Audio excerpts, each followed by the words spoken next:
All right. I shouldn't have said I did. I'll do it. Okay. Good. Very good. Okay, we call this to order. First up is the ad hoc committee. Can I get a motion to move into, we need to move into executive session So to moved. discuss. So moved. So Mr. Gregson and a second by Ms. Weber. We are in executive session. Ms. Boudreau.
Her and her husband, they have a shop.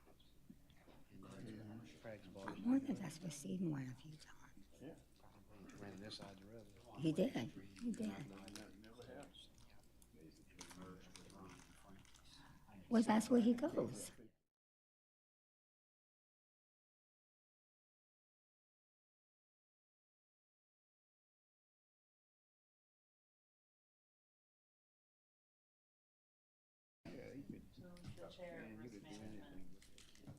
Mr. Art, Mr. Art, I need you to bring us into, would you call it to order, please?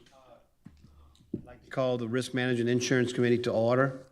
And if somebody I can, move that we go to an executive session. second. so we're in executive. But to this, we go to executive.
Be back there.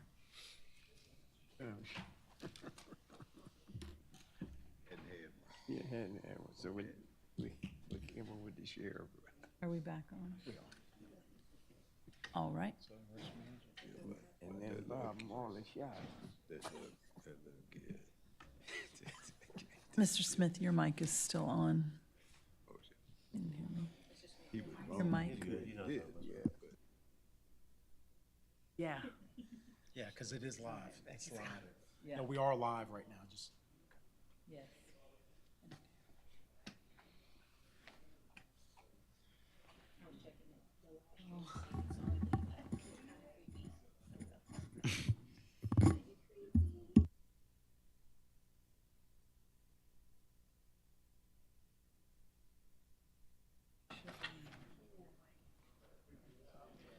want to remind our audience that we are live.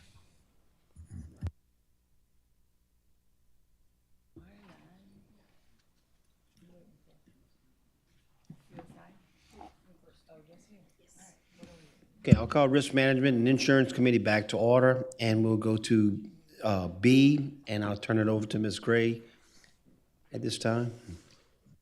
Good afternoon, everyone. Our first item on the agenda is the Student Accident Insurance Broker, RFQ. As you know, per the board's request, we have all of our insurance brokers on a 3-year cycle. So it is now time for us to go back out for our request for qualifications for the Student Accident Broker. After this is approved by the board, should this be approved by the board on Wednesday, this will be posted twice in the Herald Guide, and the incumbent broker will receive an email notifying them that the RFQ is live on Central Auction House. Per the Risk Management and Insurance Committee, there is a date that's been sent out to the board for a tentative April date that we will receive any presentations from brokers who may apply to become the student accident broker. Are there any questions about this agenda item? All right, well, thank you so much.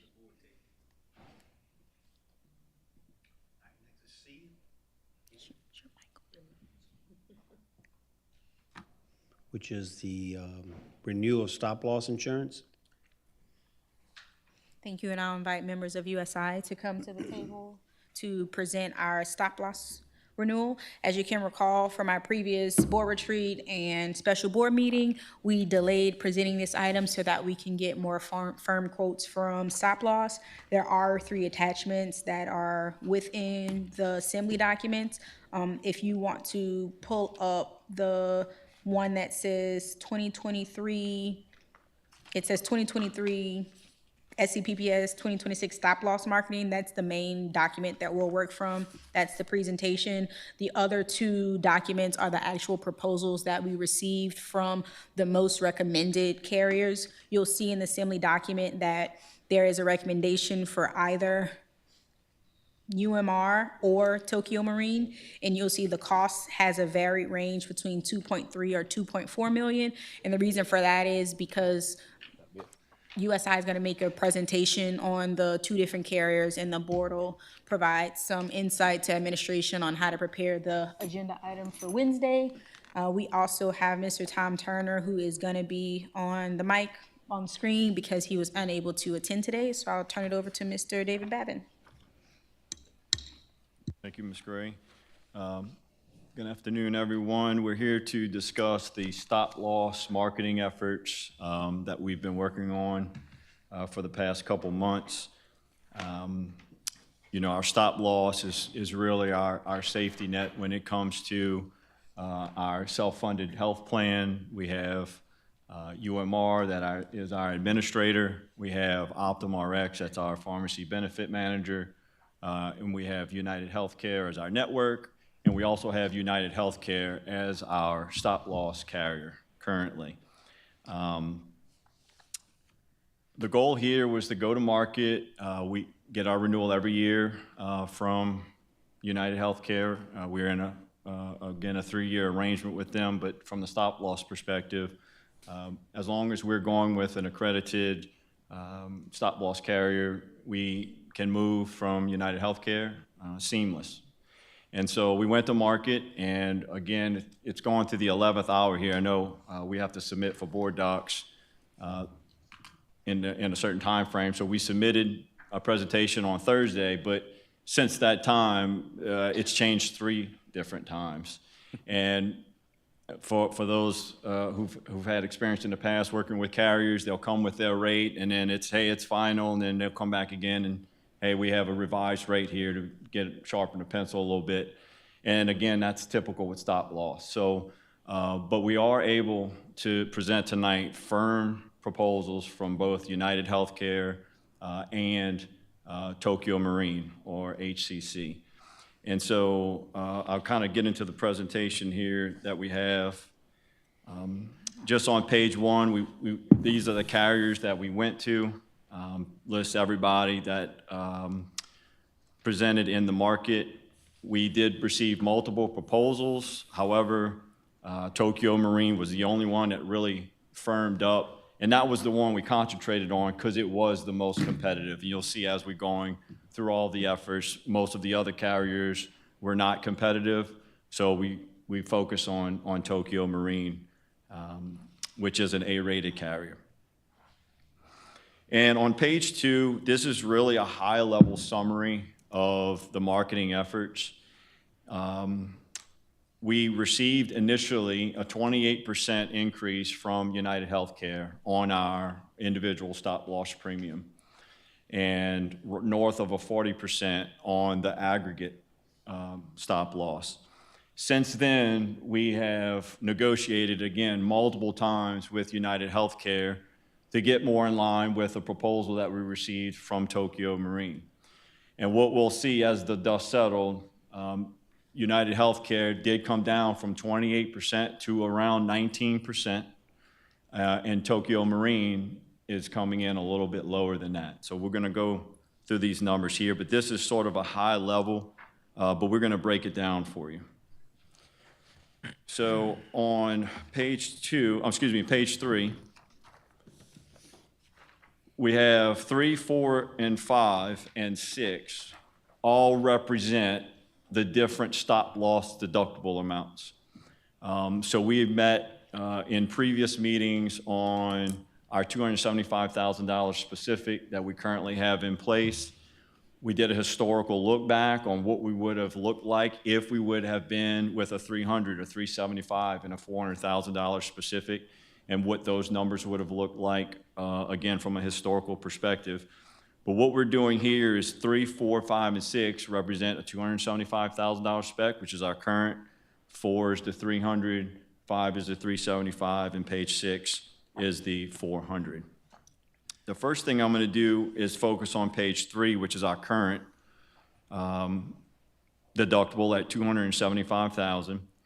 And this kind of lays out all of the structural benefits of the stop loss outline.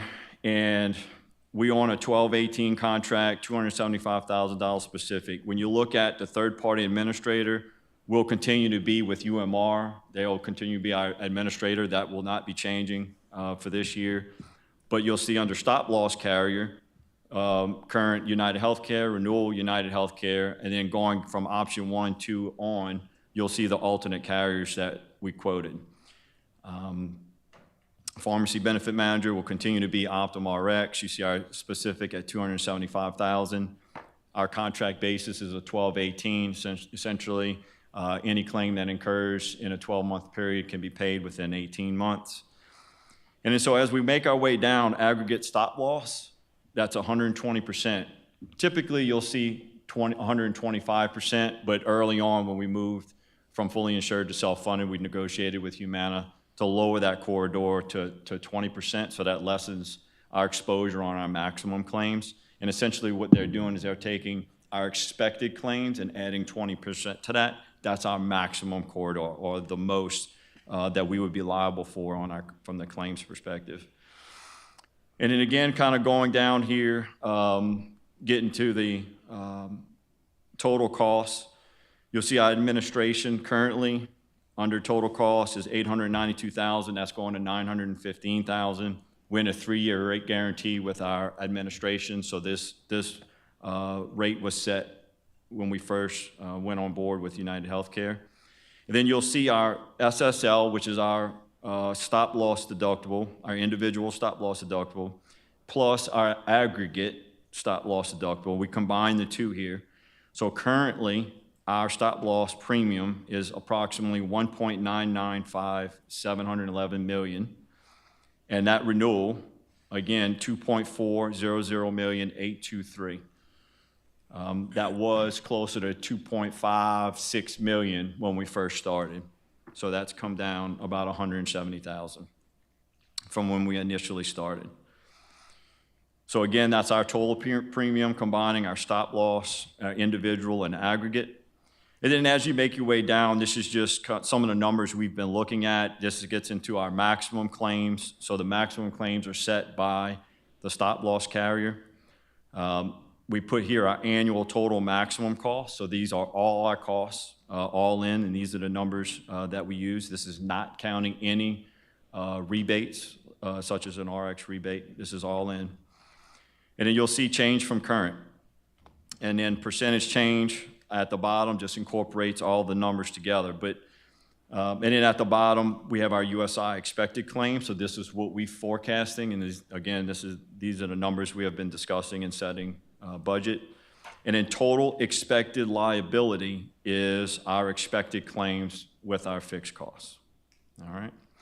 So going back up to the top of the total cost, you'll see that stop loss premium. That's really the focus here, because the competitive quote is from Tokyo Marine. And if you kind of move over to the third column here in option 1, you'll see for a $275,000 spec, the total premium's $2.355 million, $939.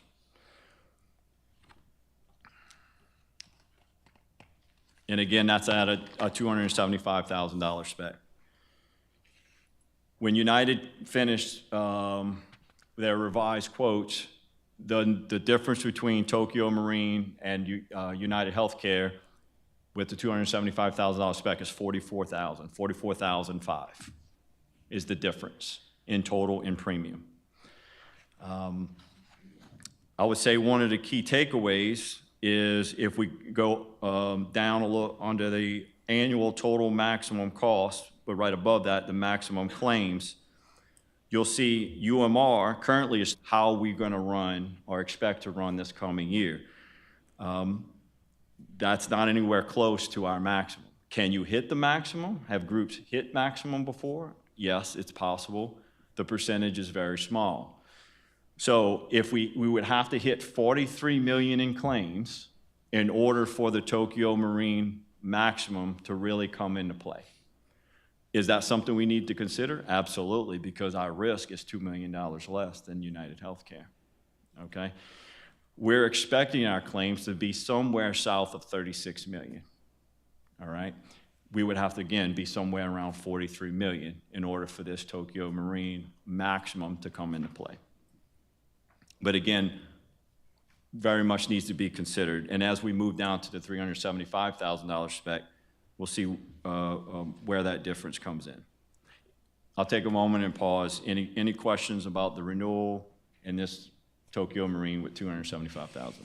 I really just want to clarify. You're saying that it's the $44,000 risk to possibly save $2 million, that we might not actually need or hit, but would it be worth that $44,000 investment?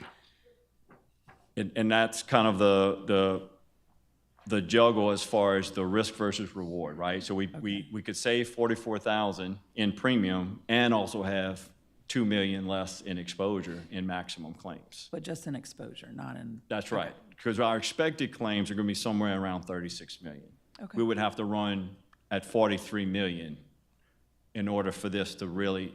But 44,000 is still significant considering Absolutely. our claims are expected to be 36. Absolutely. Yep. Okay, thank you.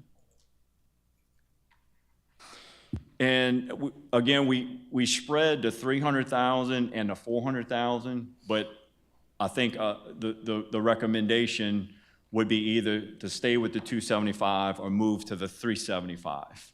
And so what I'll do is I'll jump to page 5 and look at the 375,000 specific deductible page. And kind of going down again towards the bottom, everything for the most part is mirrored. One thing I will note, and take this time to do it, when you're going down the the stop loss outline on the left-hand side, and we're going through the titles of the columns, under specific stop loss, the last column in that title is rate cap at renewal. And you'll see currently we're at 50%, Tokyo Marine's at 45%. So what we have built into our contract right now is no new lasers. So just as a reminder, a laser is if we have an individual who is or has a condition that is expected to be costly, the stop loss carrier has the right to raise the specific deductible on that one individual. Right now it's $275,000 everybody. We have a group with an $800,000 laser contingent upon a kidney transplant. If a kidney transplant doesn't happen, it's $350,000 with a spec that's similar to ours. So a stop loss carrier can get fairly creative when you have someone that has conditions. We've actually had some conditions in the past that probably may have warranted a laser, but never was incurred by United Healthcare or Humana, for that matter. What this is saying is, at renewal time, we have built into the contract, you can't give us a new laser. But they also have built in a rate cap. So what the carrier will do is, if we have a situation where they say, hey, we need a laser, this individual, we can either take the laser or take the renewal to the max of the rate cap.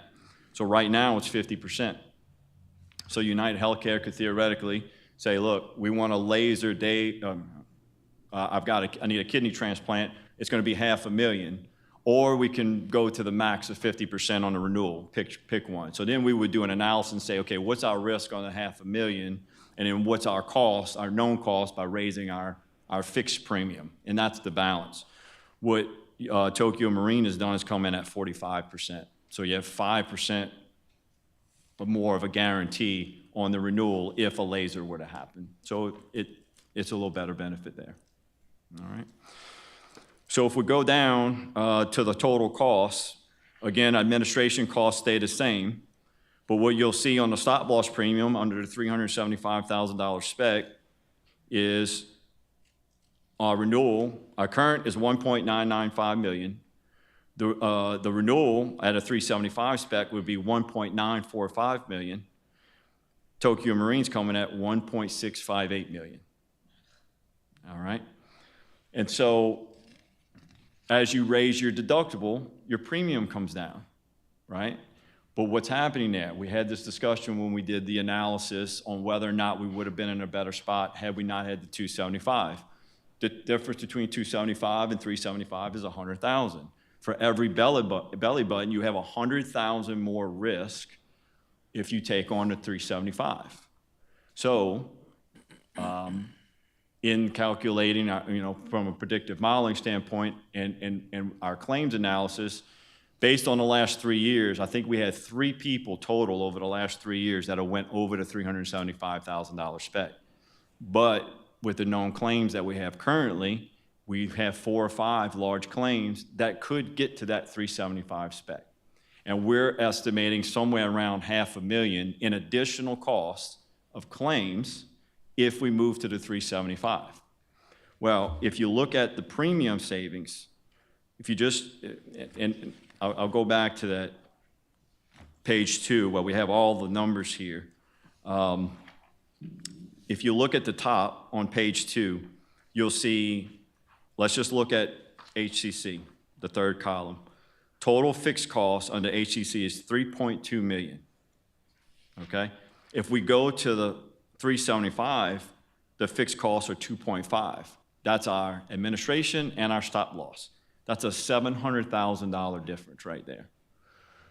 So what does that mean? We're paying $700,000 less in premium, but you have to take into account you're going to be paying more towards claims. So that's $500,000 kind of delta there. So you have about $200,000 if we run as expected that we could potentially save in premium if we move to the 375 and we run at expected. but you also have a little bit more risk, because if you have more claimants that we're not aware of that occur, you have 2 or 3 more, you have that 100,000 in between, so you could run 200,000 or 300,000 over expected if, again, we have a couple claimants come in, because there's a little bit more risk there, a little bit more exposure. But the 500,000 couldn't happen, may not happen. Those claimants may not hit, but Tom has estimated around 500,000 of increased claims if we move to the 375. And again, if we run at expected, it could be anywhere from 200,000 and $250,000 of premium savings.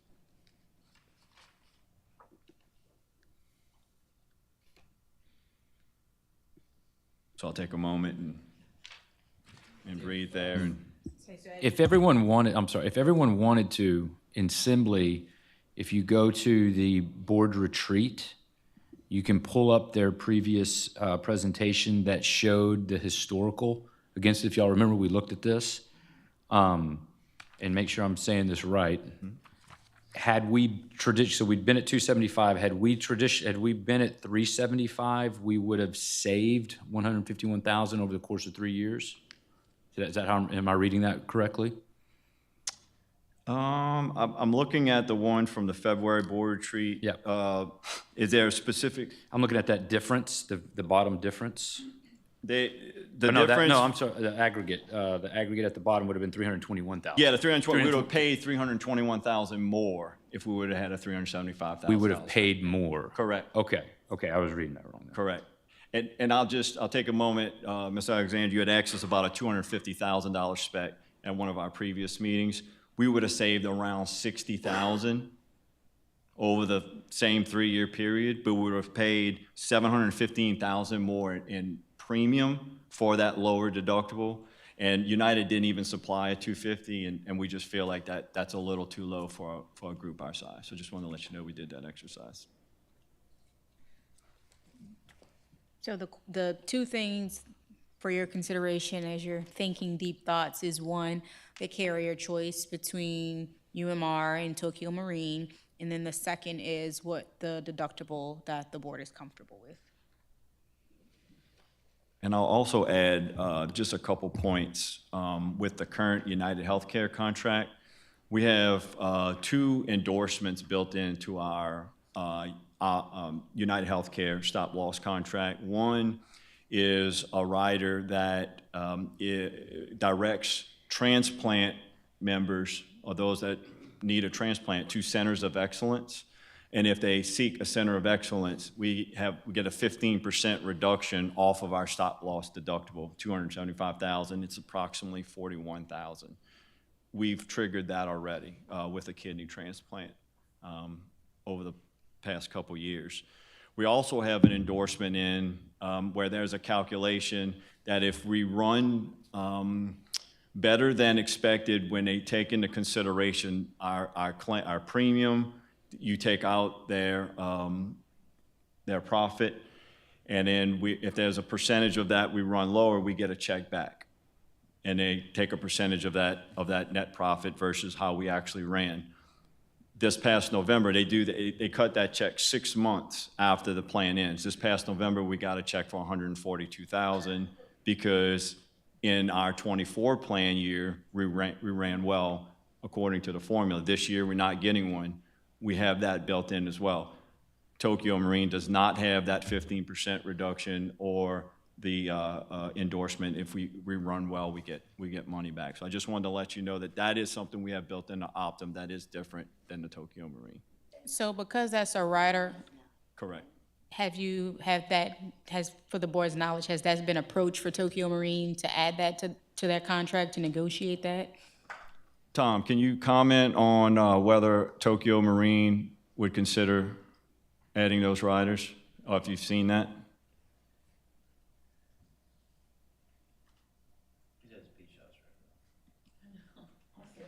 I don't think he actually lives there. We can't hear you, Mr. Tom. Tom, can you hear us? He can hear us, but he can't. Can you unmute?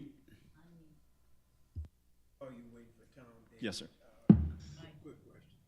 Sorry, I couldn't get to the cost of the Can you hear me? Tokyo Marine bid versus what we got as a refund. What's the difference between that and the refund? So the refund was around 142,000, and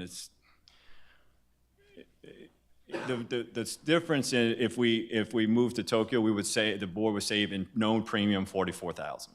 Okay, so The refund was in plan year 24, Yeah, not it- 25. So it I was want to for make sure that that's 24, clear, that it was 25 for plan 24 year. and not the last plan year.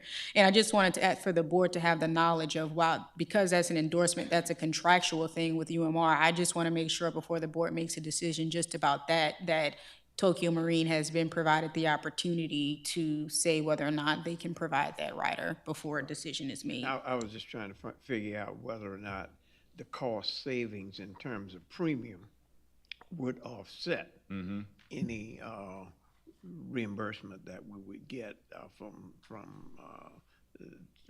From the rider? Right. Yes, sir, it's a good point, but it's not guaranteed, right? So this year, we're not getting one. Right, okay.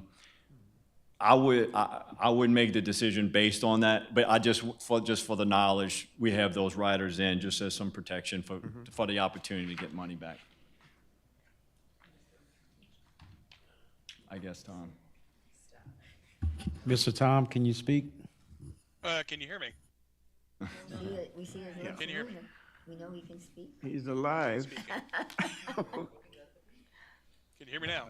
So, Mr. Babin, or Tom said Mr. that David Drunken Babin. Jack So, gave him anything got what, wasted. from USI's perspective, when you take all those things into consideration, especially considering that the rate cap at renewal for 45% for Tokyo Marine, relatively speaking, the premium is lower aside from the potential, right, at the 275 what is USI's recommendation to the board when you consider all those things and how our plan has run, relatively speaking, over the last 3 to 5 years? You all have been our broker for a long period of time, so you know the risk versus reward, you know the position we are in as a school system. So what is your recommendation? Yeah, and I mean, from an underwriter's perspective, I think it would be helpful to get Tom's perspective, but we did discuss this beforehand, and I think he shared a good thought in one of our previous meetings where the stop loss came up in our analysis. We've run well at the 275, and our history tells us that. I know Tom is extremely comfortable if we stayed at the 275. However, the 375 does lend potential for greater savings. And so, you know, from the board's perspective, it really kind of comes down to risk tolerance and are we willing to risk a little bit more to gain a little bit more? What we know in the premium, from a premium perspective, there's a pretty significant difference there when you're looking at the 375 versus the United Healthcare. But again, with the known claims that we have out there, and interestingly enough, when we set the budget for the 375 is almost identical to the 275. So we wouldn't recommend changing any budget projections or anything like that if we did do the 375. We're expecting it to be pretty close. What's not predictable is if you have a couple claimants that come in that skew that. Okay. Can you hear me now? Yeah. All right.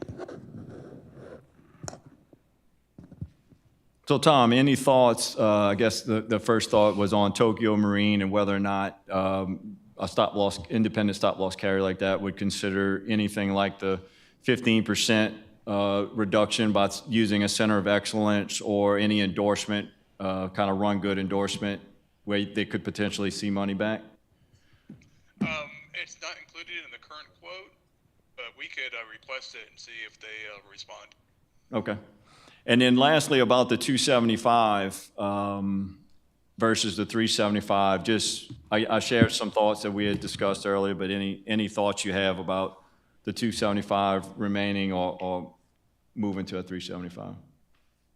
The 275, savings, you're looking at 2.2 additional claims hitting at a 375 level. So right now, if you expected an additional 2 large claims, then it's beneficial to stay at the 275 or 2.2.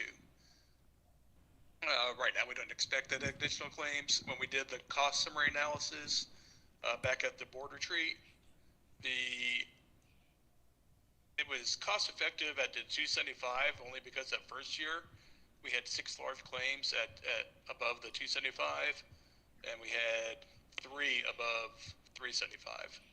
But if you look at 23-24 plan year and 24-25 plan year, 23-24 there was 0 claims over the 375, and there's only 2 in the prior last plan year.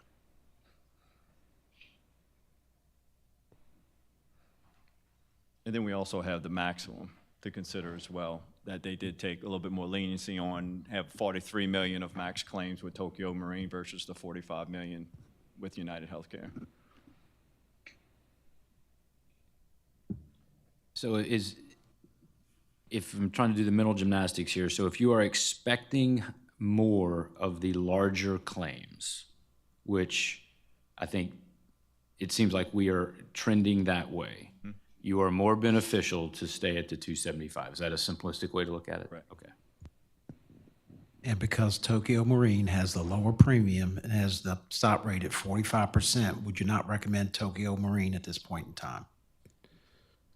Yeah, I mean, I think it would be beneficial from a perspective. It is a lower premium and a lower maximum exposure and a lower rate cap. Now, I will say we could go back to United Healthcare one more time and see what they could do to potentially match that, before our Wednesday meeting, and have that tomorrow potentially. From what I heard, we're going to reach out to Tokyo Marine to see if they can add the rider. The rider. And I think the premium is good, I mean, from that standpoint. So I don't know the benefit of going back out, but that's up to the board, or is the board comfortable moving forward with Tokyo Marine? First, I think we need to decide on the amount. I think we've got an agreement that we want to go at 275. And then the second thing we have to decide is, who we go with, so.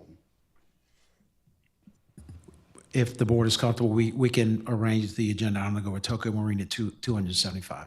I would recommend that. We will provide a response about the rider if USI hears back. The one comment I want to make too is that historically, we're just seeing this up and down. Like, we haven't seen anything kind of being consistent here. So I think as we move over, maybe like in another 4 years, another 5 years, we might see better of an indication of where we're lying, because we're working so hard to get our employees healthy. The chronic conditions, from what I can remember, a lot of it was like cancers and things like that I don't think I wouldn't consider that chronic. I would think that's something, unexpected illness that it just happens, So I appreciate the work, and thank you so much. Going back to Tokyo Marine to ask them if they'd be willing to see if they can give us, I'm going to say it wrong, the organs, and see if we're able to do something better with that. And I think if they know it, maybe we're considering them, you don't know what they might be able to give us. No, absolutely. And Ms. Gray and our team, we've been in discussions to do a little better job of showing actual board costs and what's coming in and what's going out, getting into a little bit more detail. And I think it'll be helpful to show, like our cost summaries where we look over the last 4 years and what our spend has been. Good, thank you. And you see it's been pretty consistent over the last 3 years, except for this coming year, where we're seeing a significant jump, and there's a lot in play there, and we're going to be addressing a lot of that during the off cycle here. Yeah. And a lot of that's around prescription drugs and specialty medications, which we are looking forward to helping to address this coming plan year. So, Thank you. yeah. How many centers of excellence are in this area? I could find that out. I don't have that off the top of my head, but I mean, is it a lot? Like, is there a lot of options, or is there only one? Because I know there's one on the North Shore with regards to orthopedic, but there's only 2 or 3 places to go here to get that kind of treatment, right? Yeah, and I Oshner, think yeah. Julie's sitting in One the of them, background. but we don't I have the think, exact numbers, but we know Oshner is. one of Oshner is the center of excellence, yes. okay. LCMC, but we can follow up to see how many facilities LCMC has that falls underneath that. Absolutely. Thank you, appreciate it. To the board table?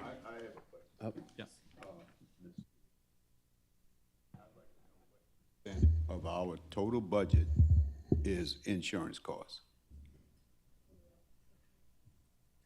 And to clarify your question, are you referring to just health insurance or all lines of insurance? Just health insurance for,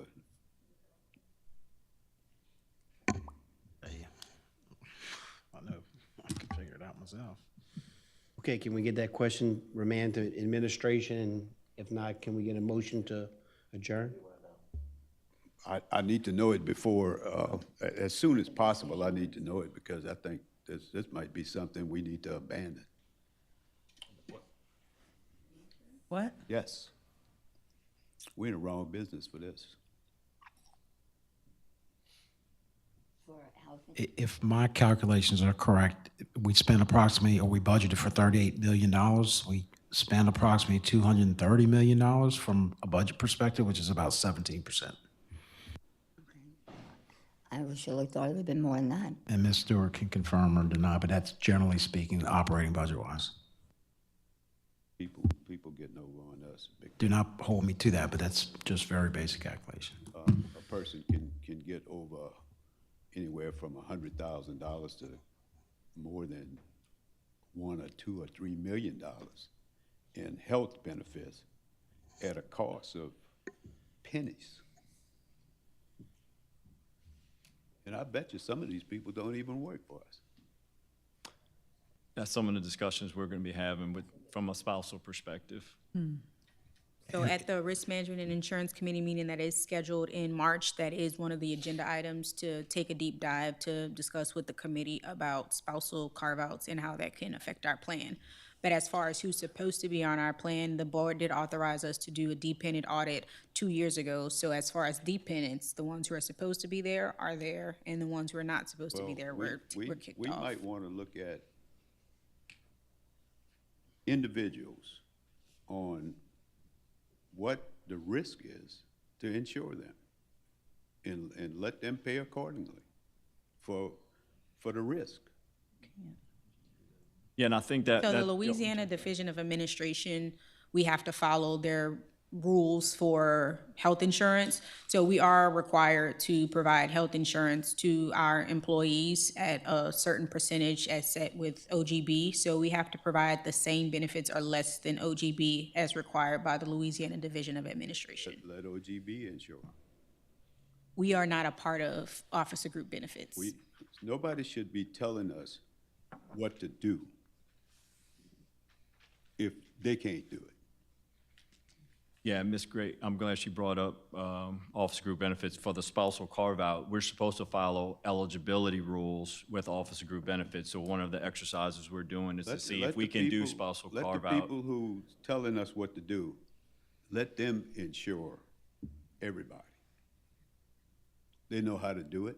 Let them do it. Let them spend the money. But that ain't gonna happen. So we're wasting our time. We're not wasting our time. Well, we did wasting our time when we're trying to deal with solutions that are really, solutions that We- are we- not applicable to the situation. We can just eliminate the benefit. They're not gonna insure anybody. That's our job if we want. That's not our job. That's a benefit. So, That's a benefit. Are that we waiting on choose. a response about the total percentage, or we? I already calculated Superintendent that. provided a rough estimate, but we'll share out the exact percentage along with the information from Tokyo Marine prior to the board Okay. meeting on Wednesday. Insurance. Motion to adjourn in a second. Second. Right. Want to call the Capital Improvements Committee to order. Can we have Johnny Rome? The first agenda item, Ms. Chair, is I'll introduce and I'll ask Ms. Babin to come up. So as Ms. Just Babin's coming forward, this is the renaming of the East Bank Head Start building. Ms. Babin, as Assistant Superintendent, led this committee per policy 3.08.04 with the recommendation to name the East Bank Head Start building the M.M. Bethune Early Learning Center.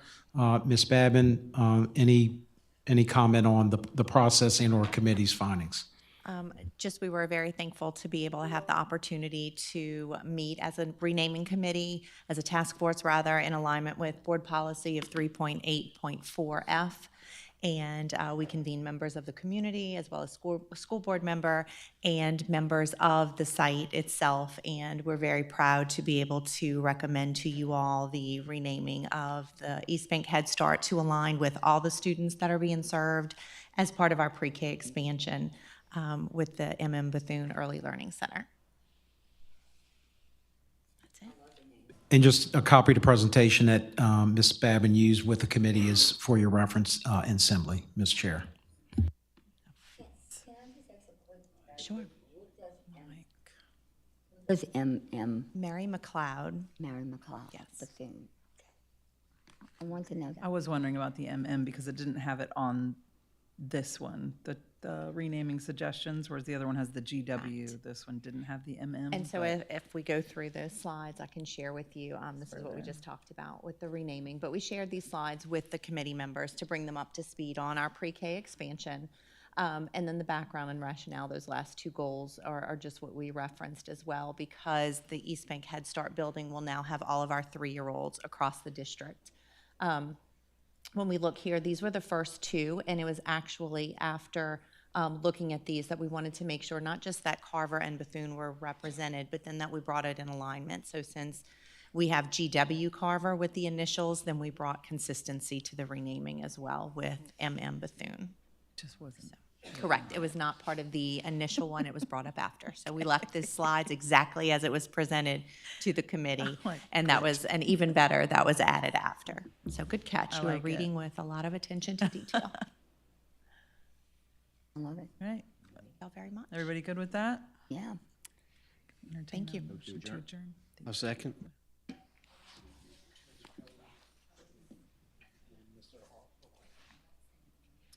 If we could just say it a little bit louder, was a request from Ms. Babineau, please. Thank you. Mr. Ellis? I've never been told to speak up. It's your committee. Ready for personnel? Personnel and policy.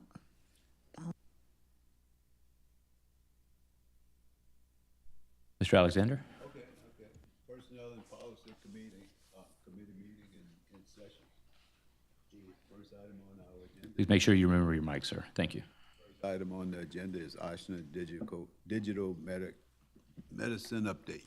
Committee meeting only. Thank you, Mr. Alexander. Good evening, everyone. I have with me tonight Ms. Julie Ruffner. She is with Oshner Digital Medicine. And so I'm going to just kick us off just to go over the purpose of our meeting today, or our follow-up, which is very briefly, it's a response to the questions that were brought up at our board retreat. Just a quick, brief summary. I know I gave you all a lot of information at board retreat, but she's going to go over a quick summary of our Q4 and overall program performance and overall program participation and where we are in a sustained success model, and then presentation for proposed contract costs. Remember, this is going to come to you in March. This meeting was to come to you in February to give you that update, and then we will bring this back in March as a renewal if that is where the board's pleasure is. So just wanted to kind of kick us off there, and at this time, I'm going to turn it over to Ms. Ruffner. Thank you for being here tonight. Absolutely, you're welcome. Sorry. There you go. You're good. Got it now. I'm good to go. There you Okay.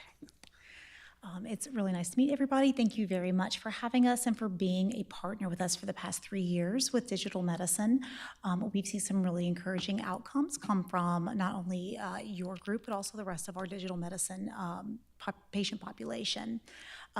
We have some updated stats. Let's see. Yep, we're up there. So this information here was provided through the end of last year. I do have some even more updated numbers for you. As of the end of last year, We had 220 total program enrollments. To date, we actually have even more than that. We've got 225, so we've added a handful more since this information was pulled, and we also have 23 currently onboarding patients, which means we are waiting for them to receive their devices in the mail and to submit their first reading. That would complete their onboarding, and then they would move to active. So we're continuing to see growth through both programs, hypertension and diabetes. We are continuing to add individuals to those programs. I know that there has been some questions about the customer experience there. I think that there was a request for a survey among the participants. Ochsner actually does their own survey once a year. We just finished with it and we have our results. This is our National Promoter Score. Anything higher than a 70 is considered exceptional. And with just the St. Charles Parish School Board, we did reach a 70, score of 70. So that is in the exceptional bracket. Overall, for our entire program, and that includes all of our patients and folks that we are currently working with through GLP-1 management, that's a weight management program. Those were also included in this survey, and we have a total overall of 79 score amongst all digital medicine. So again, still in the exceptional range, which we're very excited about. Did y'all have any questions about that, or is that something you'd like me to expand on? Just for clarification, I wanted to understand, as we're taking a deep dive into a very thorough evaluation of the program, we cannot seek that information because that is a privacy, but I really wanted her, Ms. Ruffner, to be able to provide some clarity on what is the feedback from our participants that are enrolled in the program, because that information, after hearing some of the comments and some of the questions that were raised at the board retreat, I just figured we needed that additional information. So I was very grateful to hear that they do their surveying. If not, I was going to ask her to do a survey, but she said they had it, and I did ask her to bring that to you this evening. So that was an extra piece in addition to the questions that she's going to respond to that were raised at board retreat. So our next slide here, am I green? Yes. So our next slide here is based on a survey, a study that we performed many years ago on about 5,000 of our patients over the course of 18 months. And so that's where we have this illustrated savings of $2,200 per year. That works out to about $183 per month. What we've done is we've looked at your monthly enrollment, and we've used that figure to perform an illustration for you.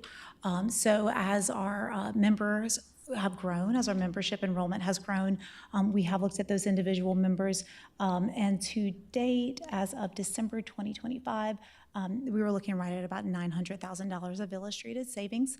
That savings is off of, that's the, my notes there. The savings includes hospital admissions, ER admissions, extra specialty provider services. We did see, interestingly enough, during this survey, we did see primary care use go up and pharmacy use go up, which is exactly what our program is designed to do. It's to reinforce that, that local, lower cost relationship with a local physician, and also to make sure that medication adherence is of utmost importance as people go through this program. So those did rise. The more catastrophic claims did reduce, and that's where we got that information for you. Now, overall, your program is not being charged an annual fee. We only charge per member, per active member, per month. If they are enrolled in hypertension or diabetes, it's $55 per month. If they are enrolled in both programs, it is $75 per month. And we look at each active enrollment per month in order to determine our billing. And so that's what's displayed up here. Again, that's through December 2025. Which is about typical of what we see about a 3-to-1 ROI with our program. And again, that study was validated. We had that independently validated and run through the Santa Barbara actuaries to make sure that the information was, was precise and was accurate. So that's where we are with our expenses through last December, and then our illustrated savings comparison.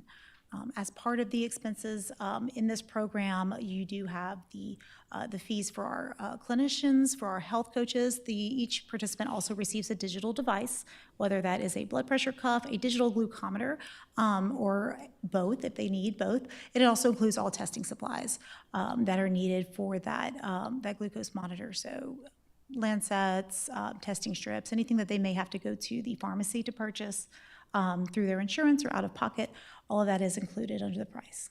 Any questions on that?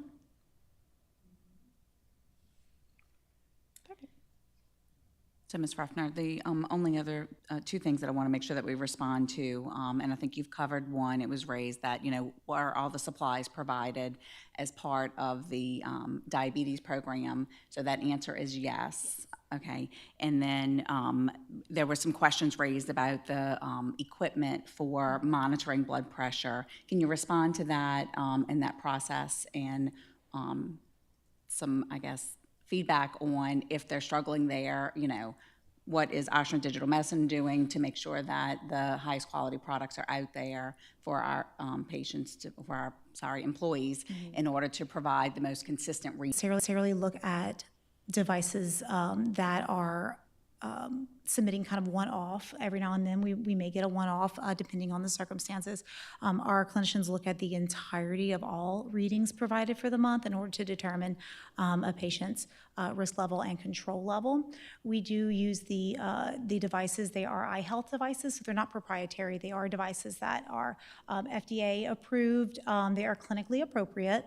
Like I said, they are devices. So if there is ongoing concerns about a device, we will gladly ship another one out. That's not anything that we would charge for. We wouldn't ask for the old device back. So we certainly want to make sure that our patients are not concerned about ongoing errors with their readings. So if that is a concern, which we do hear from time to time, we make sure to provide them with a new device, make sure that the patient is comfortable using it properly as well. I can speak from personal experience, and maybe in the interest of everyone present, it might be best if you and I talk one-on-one. I don't know if my concerns have been conveyed to you, but I've seen two different Oshner doctors, and they have both expressed skepticism about the digital medicine monitors. And so much so that they've encouraged me to buy a separate monitor and compare the readings between the two. And I've done that. And each time there's been a big deviation between the two. And the effect that has is that the clinicians, based on the readings, they want to adjust medications, and it's just it tends to have that effect. And they adjust the medications based on possible false readings. And that's where I have a bit of a concern. So it might be best if, rather than take up any more time, maybe if you and I can talk maybe one-on-one. Yeah, absolutely. Yeah. Okay. Any other questions? The program has cost $319,000 for 2 years. That's almost 3 years right there. So that would be, we started admitting patients to the program in May of 2023. So this is for around 200, About 2.5 years. 200 people. Up to today. So when we started with the program, there were less. We have built up to 220 patients to this point. Over the 3 years, Yes, or is sir. it 200 per year? No, as we grow in participation, Oh, okay. yes, sir. So the program fees would It's grow. up to 220 that's participating in this digital medicine program? That's what we've measured. Yes, Okay. that's our patient count. If it does grow, then that would It increase. has cost us $319,000, roughly $100,000 a year, in addition to what we already paying, what it's already costing us. Do you have a figure for how much money we might have saved? Yes, so the slide, yeah, so this, 906,200. yes, ma'am. So the slide before, if you can scroll back up to that one, that's based on our $2,200 per year for patients. So that's about what your illustrated savings has been for the same amount of patients that we have billed. So we saving $2,200 per person. Per person per year, yes, sir. So it's about $183 per month. And how do you know that? So the savings are based on a study that we looked at about 5,000 of our patients. We looked at their use of the program, their use of all of the physicians, hospital admissions, ER admissions, specialty visits, pharmacy, and primary care. And we compared people that were involved in our program, people who were not. We actually looked at claims dollars for those real patient population groups. And that is where we realize the large amount of savings for the individuals who were participating in the digital medicine program. So how much does it cost to insure one person if you're saving $2,200? So this program is actually outside of the insurance program. This is not an insured benefit. It is designed to kind of be layered between your employees' physicians and the employee benefit program as a way to mitigate risk and get healthier people back at work. You know, we're looking at employee productivity, employee health. Employees need to take time off work to go to the doctors, things like that. So with the remote monitoring system, we are able to get people under control, and I actually have some outcome data right now that's updated as of today. We are able to get people who come into the program, for example, with blood pressure. Right now, 58% of the people coming into your program who send us their very first reading, only 58% of them are under control, and that blood pressure control level is 140/90. So we're looking at, less than 60% of the new patients are under control. At 1 year, we are up to 77% of control. So we're able to move folks that are maybe not taking their medication, not focusing on their health. We're able to get them into a much safer blood pressure zone. And so that's our blood pressure control outcomes. We also look for small wins along the way. We look at the average readings that come in. We found that 63% of that uncontrolled population that joined our program at an uncontrolled level has been able to drop their blood pressure by 5 millimeters of mercury by 90 days. So that is a 5-point drop on that blood pressure measurement, and that equals about a 10% reduction in risk of a cardiac event. So we look at those small wins, even if they're not quite at control, as long as we're able to make differences and keep them out of that large risk range of hospitals, emergency rooms, heart attacks, higher risk and cost occurrences. That's what our program is designed to do. Did you want to hear about the A1C blood glucose outcomes? No, you're not answering my question. I just need to know how many people do we insure? Yes. In this program? No, in our. Oh, how many people are on the insurance program? Yes. I do not have that exact information. I think it's about 1,800, I think approximately. It's about 1,900. But that's just our employees. About 3,800. About 3,800, okay, thank you. Thank you. Yes, and to be eligible for our program, you do have to have a clinical diagnosis of high blood pressure or type 2 diabetes. So we are looking at a subset of that population. I have a question about the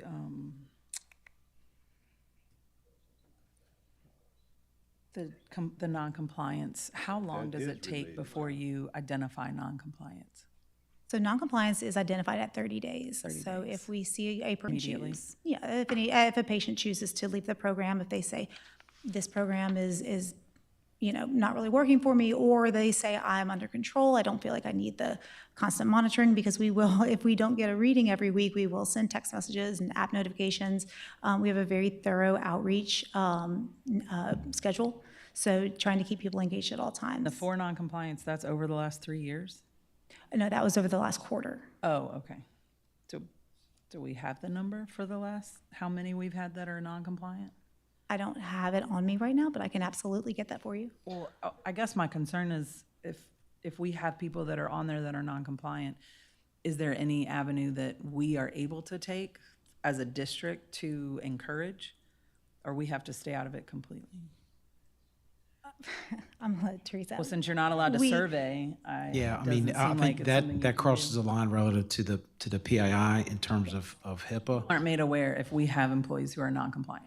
I'm just looking at the numbers. We Okay. do quarterly meetings every quarter with Ms. Ruffner to look at the data, look at our progress, and look at, the employees that are added to the program or an onboard, same data that you're looking at here on the slide.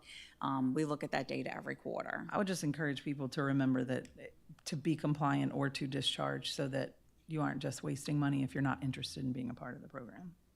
Did we define what non-compliance is? I mean, to me, it means you're just, Not doing the you're not doing anything, but That's does that just mean you're doing a little bit or not anything at all, or? Non-compliant means not submitting readings after a 30-day period and also not responding to clinician or health coach outreach. So can we set up an agreement if, from this, or at any point forward, that they get dropped? Like, in other words, And no, that wouldn't be a fair. So we do have a 6-month period to re-engage the patient, and at that point, we do discharge them okay, at that's that 6 point. months, okay, sorry. Yes, sir. The standard of care. I don't think That is our I don't standard. think the board wants to get into, The board doesn't want to waste money. That yeah, was my a only concern. management Now, of this past program. that's fine. Because, automatic thing. no, but there are too many variables here. A person may not be submitting a reading, that could be a number in, person could be in a hospital. And if you're in a hospital, you don't submit a reading.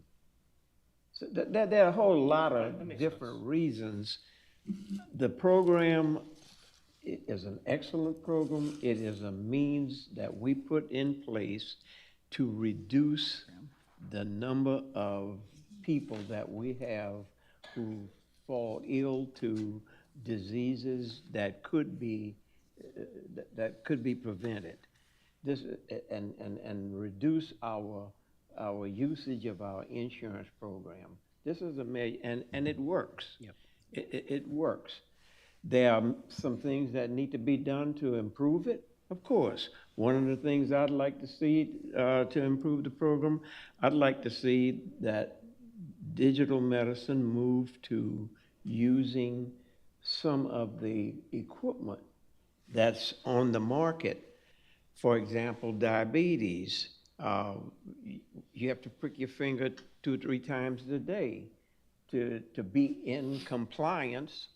And there are monitors that you can get that you wear on your body that you don't have to prick your finger. You don't, and it gives continuous readings all throughout the day.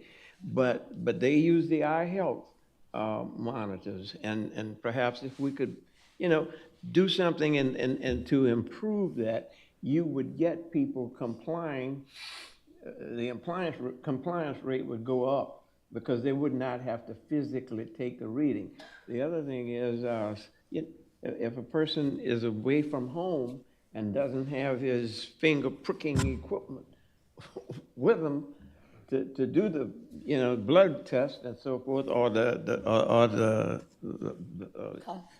cuffs Right. to do your there's just so many variables. And within the program I have seen over the years, I have seen the improvements in terms of trying to address some of the issues related to the program. One of the best things I could say about the program is anything that breaks, any equipment that breaks, you could go to 2 or 3 different locations. They'll either give you another machine, they'll fix the one you have, or fix the computer program, or whatever it is. So there are a lot of positives about this program, and I think it's well worth the buck. I think that we're in a situation where we're trying to reduce the cost of our health insurance program. If everybody has a primary care doctor, you see him every 4 months. Digital medicine, he doesn't take your blood. They would have to get from their doctor, get a prescription for that, and then get that at their pharmacy.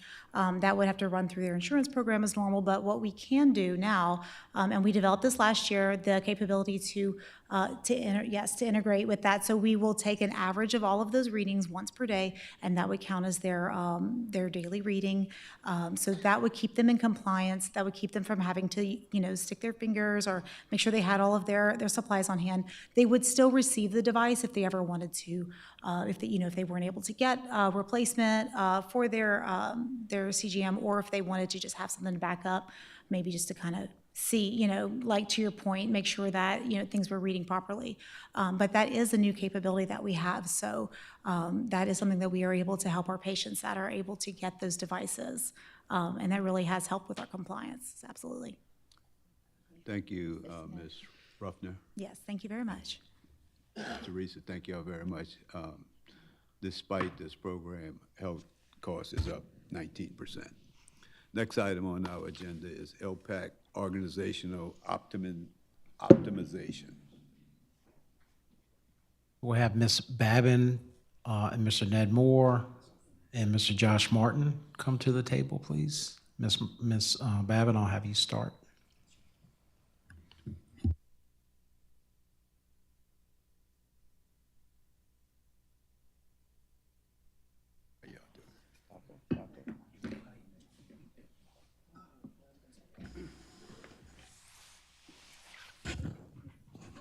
Good evening.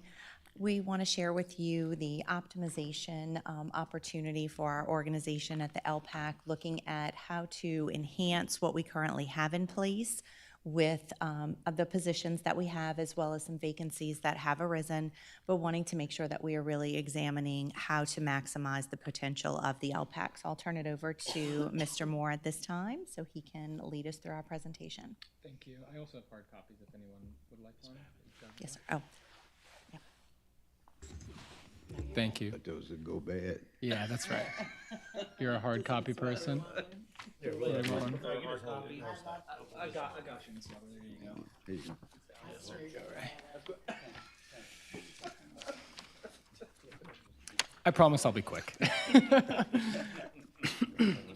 Everybody have one for your spouse. If you're like me and you like to take notes on pen and paper, I try to keep this simple. So there's really two reasons we're presenting this to you this evening. One is to inform you of some exciting developments that we're experiencing as an organization. I've been in the role a little over a year now. I celebrated a year on December 2nd, so thank you all for your support throughout that process.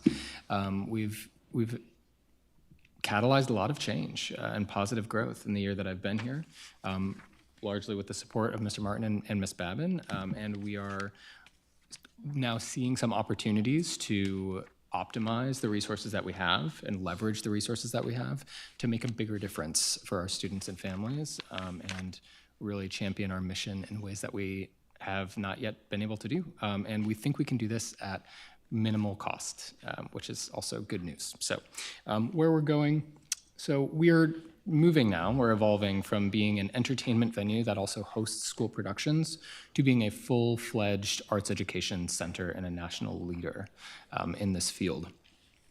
We're intentionally supporting teachers in centering student learning and strengthening arts education across St. Charles Parish while continuing to provide all of our community members with access to appreciate world-class arts programs and celebrate artists from around the corner to around the globe. So we're still delivering on our mission, but kind of focusing our mission in new ways. And this direction change or direction focusing has come about after a years-long needs assessment that we've conducted with stakeholders across many different areas. I surveyed all of our arts teachers and held focus groups with all of our arts leadership team. 100% of respondents have voiced more need for direct programmatic support from the LaFawn. So that's been a huge part of this. We're shifting away from being an entertainment venue to being an arts education pioneer. That means we're here to fully support our teachers in their development of what students experience of their craft and of the, sorry, I went blank, the takeaways that they experience when they are at the center. I think the microphone is kind of doing weird things to my brain. Sorry, it's like the end of the day. Thank you for bearing with me. So the main thing that you're going to see here is that this plan emphasizes student-focused leadership. We really need a centralized leadership around our student-focused programs at the LaFawn. Right now, all of these things that we do, these various programs that we have, from our student matinee series to our arts school series to the touring shows that we present, all of these responsibilities programmatically live across the district between myself, Mr. Martin, some of our arts teachers are involved, and we're hoping to take the opportunity with the vacancy that we have to really centralize all of that and make that a sort of centerpiece of our programming and our identity as a center. And so really this is much more about optimizing our resources. Again, we're not expanding, we're not looking to grow rapidly, we're just thinking how can we use the tools that we have better. And hopefully the result of this will be that we clarify who we are to our community and more strongly than we've yet been able to do. We haven't really stepped into our brand yet as a center. We've explored a lot of different possible avenues for who we are and how we can proceed, but I think this is really going to give us focus. So, to cut to the chase, we have a current vacancy with our production manager.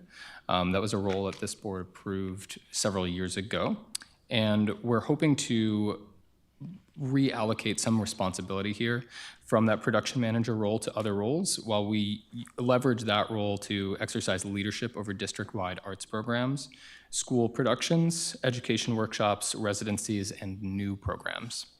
Please feel free to jump in and interrupt me with questions. So think about it as a guest services role, but it's truly for anyone who's external to the center is going through one person who's responsible for managing all of that sort of front-facing, audience-focused business of the center. And then this is going to ideally free up our marketing and box office manager to truly focus on cultivating relationships strategically with corporate sponsors, as well as partners, and grow our ticket sales and individual ticket buyers in our membership base. Our marketing and communications, our marketing and box office manager, rather, would become our marketing and communications manager. Does that all make sense so far? Okay, great. And then finally, and this is another sort of very close to neutral shift, we would be we're proposing to dissolve the current curriculum and instruction secretary for the arts, so that we can create an operations and finance secretary at the center. The thinking behind this is the need for bookkeeping never goes away. And our production manager had previously been doing all of our bookkeeping. Currently, the curriculum and instruction secretary is doing bookkeeping for both the arts department, which is Mr. Martin's department, and for the center. That is a lot of bookkeeping to do, and we're hoping to condense some of that by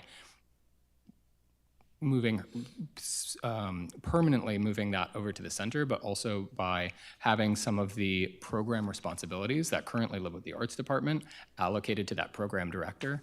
What this will help us do is keep all of that programmatic expense in one container rather than having it live across departments. Does that make sense?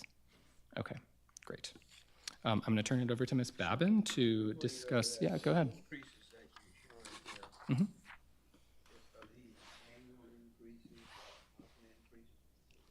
That's annual. Are you on the next slide, Mr. John, for the financial commitment? Yes. So with those are annual. This is comparing a step 0 to step 0 for those costs. So when we're looking at the production director position, that brings it in alignment with the technical director positions that are already at the LPAC. It's allowing us to really identify who we are as an organization. I know that this has, from the inception, we've gone through different iterations of what do we want to be able to lean into as who we are. And so this is allowing us to really focus on the programming aspect and bringing that into alignment. You see the next two positions, those are cost neutral. So there's no cost associated. It's more of just the responsibilities and optimizing efficiencies here. And so reallocating some of those job responsibilities for the audience service manager and the marketing and communications manager. The last one would actually be shifting from a secretary from C&I and allowing that position to now transfer to the LPAC as the operations and finance. So while these are an annual cost total of around $7,800, we're actually saving by creating these because we're shifting a position from a secretary in C&I over to LPAC, as well as right now because the production manager position has been vacant since early summer. We have actually been incurring additional work agreements for the bookkeeping operations and the programming responsibilities to still be assumed. And so just in the fall semester alone, we had about $13,000 in additional work agreements for that, where this is an annual cost of $7,800. So it's allowing us to really streamline efficiencies and operations for a reduced operating cost of what we're experiencing right now. Did that answer your question fully, Mr. John? You good? You good? Did she answer your question? My question? Yes. Yeah, Okay. How does this secretary position compare to the other secretary positions? So this is in alignment with a school office secretary / bookkeeper position. So an SOS, okay. Yes. All right. So it's in line with that, not a senior secretary No, position? it is not a senior secretary position. Whereas previously, that position was just a standard secretary, not a senior secretary, which is why the increase because of the bookkeeping responsibilities. And it actually shifts, that minimal increase is really the shift from 7.5 to 8 hours a day. So is secretary really the best definition, best term to? We looked at multiple job descriptions to make sure that we were really in alignment with the duties that were being performed, and there are some secretarial aspects which we needed to make sure that were captured, but a lot of it is the bookkeeping, and so that's where we landed on the title as is and captured that appropriately. When do you want to implement this? As soon as possible. Well, there are certain phases of it that we would hope to implement soon. Obviously, our front of house manager is retiring at the end of March, so that creates some urgency around the audience services manager position. I think we're all very excited about the prospect of a program director. I think that could do a lot for this district and for the center. So I want to be very cognizant about the time we take for that search. You know, I want to find the right person. I also believe that the sooner we find them, the better we'll be able to set them up for next year to start the year really strong. We have a bulk of our student performances that happen in the spring, so ideally if we're able to fill the program director position, they would get to experience that during this semester, being able to onboard at this time as well. Mr. Superintendent, at the present time, the board is in a state where we are taking a look at our finances and that sort of thing. Are we in a position, or are we prepared to be able to authorize any additional expenditure to expand? So at this point in time, and that's a great question, Mr. Smith, because we have certainly, as superintendent, as well as my team, has been very explicit in regards to not adding any additional positions and looking for efficiencies and savings, and that's in part what we have done thus far with preparing for the revised budget. Just one example of a change that we are saving approximately $35,000 recurring cost is the combination or the reorganization of the student services and the child welfare and attendance offices, which saves approximately by going from one executive director or two executive directors down to one. You're saving approximately $35,000 a year. So when you consider that cost that would be realized moving forward past this fiscal year, I think it fits within the realm of what we're able to take on as an additional cost, considering the additional benefit and no longer having to implement these additional work agreements for these positions, because the work still needs to be done moving forward, especially in the further spring. So in my opinion, yes, sir, we can afford these costs overall from a cost savings perspective, but efficiency of the center. One of the things that the board took into account when we went into the LPAC, if you recall, Mr. Suffren, was that the LPAC would be able to be self-sufficient and stand alone. Mm-hmm. The dollars that you are referring to as a savings does not come from the monies that would be generated by the LPAC itself. So therefore, we'll be still asking the district to subsidize and that's my question. Do we want to, at this particular time, do that? Because there were some other requests that came before the board last week, and we put those on hold. There's some things that we could probably do if the superintendent felt that this was, something we need to really do. We could add. Approximately a third of it we do, and the third is expected from revenue that the LPAC generates, as well as, those sponsorships and the endowment itself. So to your point, I do feel as though this is the right time. We are very considerate of where we are in position-wise as a district, but I feel as though, based on some of those other cost savings that I had mentioned, that we're in the appropriate place based on the minor increase that we're looking at here to assume those costs at this time. Any other? Yes, sir. I guess couple questions here. Marketing and communications manager. So that new role looks like it comes with some new duties. It does.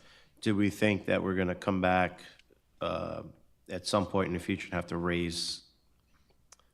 And maybe it's an HR question. I don't know, because I know once you start adding duties and titles, you start requiring pay. Is that pay going to have to be increased based on those duties, from being a marketing and box office manager to marketing and communications manager? So they work, anytime we bring a position notice to the board, they work directly with the HR team to look at responsibilities and job description and base that off of the recommendation of both HR as well as whoever's making a recommendation. And I guess, do we have the right person? Because we're adding another, because communications, those, the right fit there, I can speak to that. Okay. Right now, that person's focus is bifurcated in their role. So they're spending a portion of their time, probably about 25% of their time, focusing exclusively on the box office and the management of that system and the management of that staff and the audience and all the things that are related to just the functionality of the box office and ticket sales, membership tracking, all of that good stuff. 75% of their focus is focused on a completely different end of the institutional spectrum, which is marketing, which, as you know, is an entirely consuming endeavor, right? Requires a lot of strategic relationship building, being in meetings, just a totally different set of tasks and labor. So as our audience has grown, as our memberships have grown, our sponsorships have grown, our visibility and our, we've increased our marketing presence in the community by 500%. Earned media coverage this year over year from last year, has increased 500%. So the person is working very hard, and we're allocating a lot of resources towards that. And I think that by having that person focus exclusively on their performance metrics not being bifurcated with both management of box office and marketing, but really focused on not only ticket sales, but cultivating strategic relationships and bringing in more corporate sponsorships. That will actually help us track that person's performance more cohesively, but also just help the center achieve growth in the ways that we're Human currently capacity goal problem. setting. Yeah, correct. Yeah. I know all about that. Thought you might. The program manager director, is that $4,737 increase? Is that because of the name change, or was it really because we're changing manager to director? I'm not, as you know, I'm not an HR professional, nor do I want to be. Or is it the job duties? I don't know what drives it. I know there's some things that drive things that I don't like. Sorry, I'm looking at you, throw you off here. I figured I'd just come right up. So when they're looking at positions and trying to match titles and salaries, we have to be able to look at all the positions across the board and align them appropriately.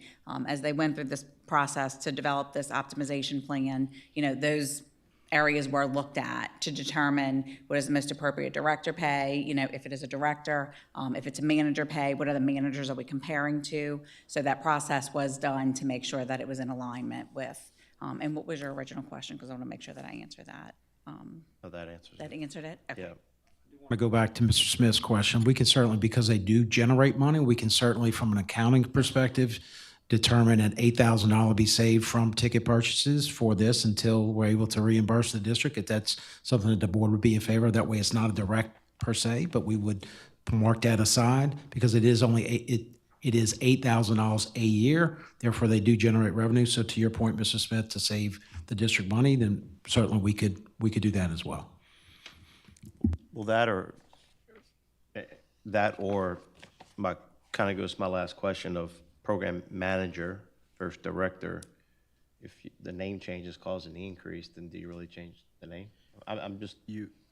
Mr. Gregson, you can certainly do one. You can do the organization with the proposed titles, and you can separate that. You can agree or disagree on the titles, and you can agree or disagree on the cost. No, what I'm saying is. Separate the two if the board wishes. No, what I'm getting at is when there's some HR requirements that I don't know how new, whatever, I'm not the person explaining this, but by changing the name of a job description causes an increase by not changing job duties, just the name change. That's why an idea. It's not, you can't, if you change one, that the cost comes with it. No, I don't see it that way. Well, I'm just. A manager to a director, that's a different classification of employee, and it means that you've got to pay a director more money than you pay a manager. That's where I'm going. But I still believe that you can separate the two. The job descriptions are noted with the annotated changes, which shows the changes that occurred between going from a manager to a director as well. Well, and if that's the case, then you can either vote the whole thing up or vote the whole thing down. Thank you. Appreciate it. All right, this, No, I had a question. What would happen if this is voted down Wednesday? same. I'm asking, I was wanting to know operationally. Great question. I'm glad you asked. Currently, we have, as I said, a very split focus on our students across our programs. We're really fortunate in that we have this center and that we're able to offer this incredible facility and professional staff and support to the programs that we currently have. One thing that we have, this program director role, in my opinion, is a foundational role that should have been here from the beginning that we did not have, and it has handicapped us. It has made us really almost as effective as we want. We've been able to do a lot of great things, but we've not been able to achieve our potential because we don't have a single strong leader in this role who's able to act as an ambassador between the center, the schools, and the community at large and say, this is who we are. Let us help you grow your programs. Let us help you become the program that you want to be at your given school site. That's what we are here to do as a resource. And as a result, we could keep going. We're doing well as we are now, but this small increase will make an enormous difference in the outcomes that we're able to achieve as a center and as a site. I think it's a really, really foundational role that will help us achieve a new level of success and impact as an organization. But I, of course, understand the circumstances that the board is facing right now. Increased salary, did you take into account the increased cost in the retirement contribution and other fees that would be associated with this? I guess maybe the reason that I tried to push this over to an alternative funding method and get you some money is because I'm trying to get us where we do not affect our bottom line as it relates to our general fund budgeting and taking on additional, but to move that someplace else. I don't care how you account for it. So what I would recommend is that the superintendent come back to the board at some time with some proposal for funding this. I think that the folk at the LPAC have done an excellent job. You picked up a project and you've done an excellent job of moving it forward. I want to see you do it, but we have to do it in a certain way that keeps us in a position where we are financially accountable. So come back to us, Mr. Superintendent, with a way of putting this. I'm sure you can come up with something. Yes, sir. So this, we'll discuss as a team tomorrow. If you need to borrow some money from Scott, he'll lend you some. And one of the things that I would like to mention is, I appreciate the work you guys are doing. And I know Mr. John Smith as well, and I see the benefits. And I think too is to outline what are those outcomes that you want to see with this new program director. You know, since we're gonna be getting the superintendent to look at it, so you can send it just to me. I mean, just like, what are you thinking? Like, what are those outcomes? Sure. Because I mean, I can speak to that. Now, I tried to keep this very high level, but yeah, sure. So as you may or may not know, school arts programs consist of 60% of our programming that we do. Okay, so that's if we do 100 programs a year, 60 of those are student focused. You have those job descriptions prepared? Yes, sir. They're attached. Yes, sir. Yeah, I would encourage you to look through them. They're especially the program director. You'll see it's a very robust role. So in addition to overseeing and being the main point person on staff for all 60 of those unique school arts programs, they would also administer our 2 summer camps that we offer annually and our visual arts and theater intensives. They would also be managing and overseeing all of the workshops and residencies that our professional artists who come and tour through the center engage with. That's been a real blind spot for us. It really helps deepen that. And then an enormous thing that we're hoping to take on as a center, and this is what's really going to position us when we're talking about impact, is evaluation. We currently do not have bandwidth as a staff to evaluate the effectiveness of our programs. But we need to be measuring. We have a captive audience of 100% survey participation for every student who goes to an art experience, and we do not leverage that. And this person can do that, right? But that requires a lot of time, a lot of focus. They need to be an amazing people person, and they need to be able to build relationships across school sites. We currently pay our arts teachers who act as liaisons, right, to just as small fees to be that liaison for their school site in the center when they come on field trips. We can now provide that person, right, to actually cultivate those relationships with those schools and help deepen the experience that these students and teachers have when they come and see a show or when they participate as a performer in a program. So, and that's really just scratching the surface because we're not even talking about new programs that we are excited and have the capacity to do or could have the capacity to do when we have a program director in place. Does that answer your question, Ms. Weber? Okay, great. Remanding this back to administration because of the $8,000 cost? That's To what come it- up with a that's- means of funding it. And, okay, and that's just one person saying that. So we have 3 people on the committee. If we want to decide that at this committee meeting and remove this from the agenda on Wednesday night, I'll leave that up to the 3 people on the committee, Mr. Smith, Ms. Weber, and myself. If I'm understanding, it's actually saving us money. That's the part that I mean, I know where you're going, and I agree. I'm The with you. recurring, That's the only, right, so that's saving us. so the when we're talking about recurring general fund. in the future, but this year, we would still have to, Until it's filled. right, fill those with working agreements, so adding additional responsibilities to current employees. So to your point, yes, it would be a savings for this year, but moving forward, we can certainly identify, as I kind of mentioned earlier, we could, from an accounting perspective, the money that is generated from ticket sales lowers a certain percentage until we reach the 8%, but we can put together a plan, and I will have that to present Wednesday night.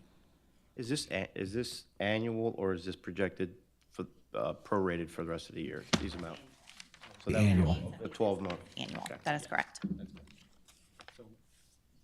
We will work together for some language that we can use and bring back to the board in preparation for Wednesday night.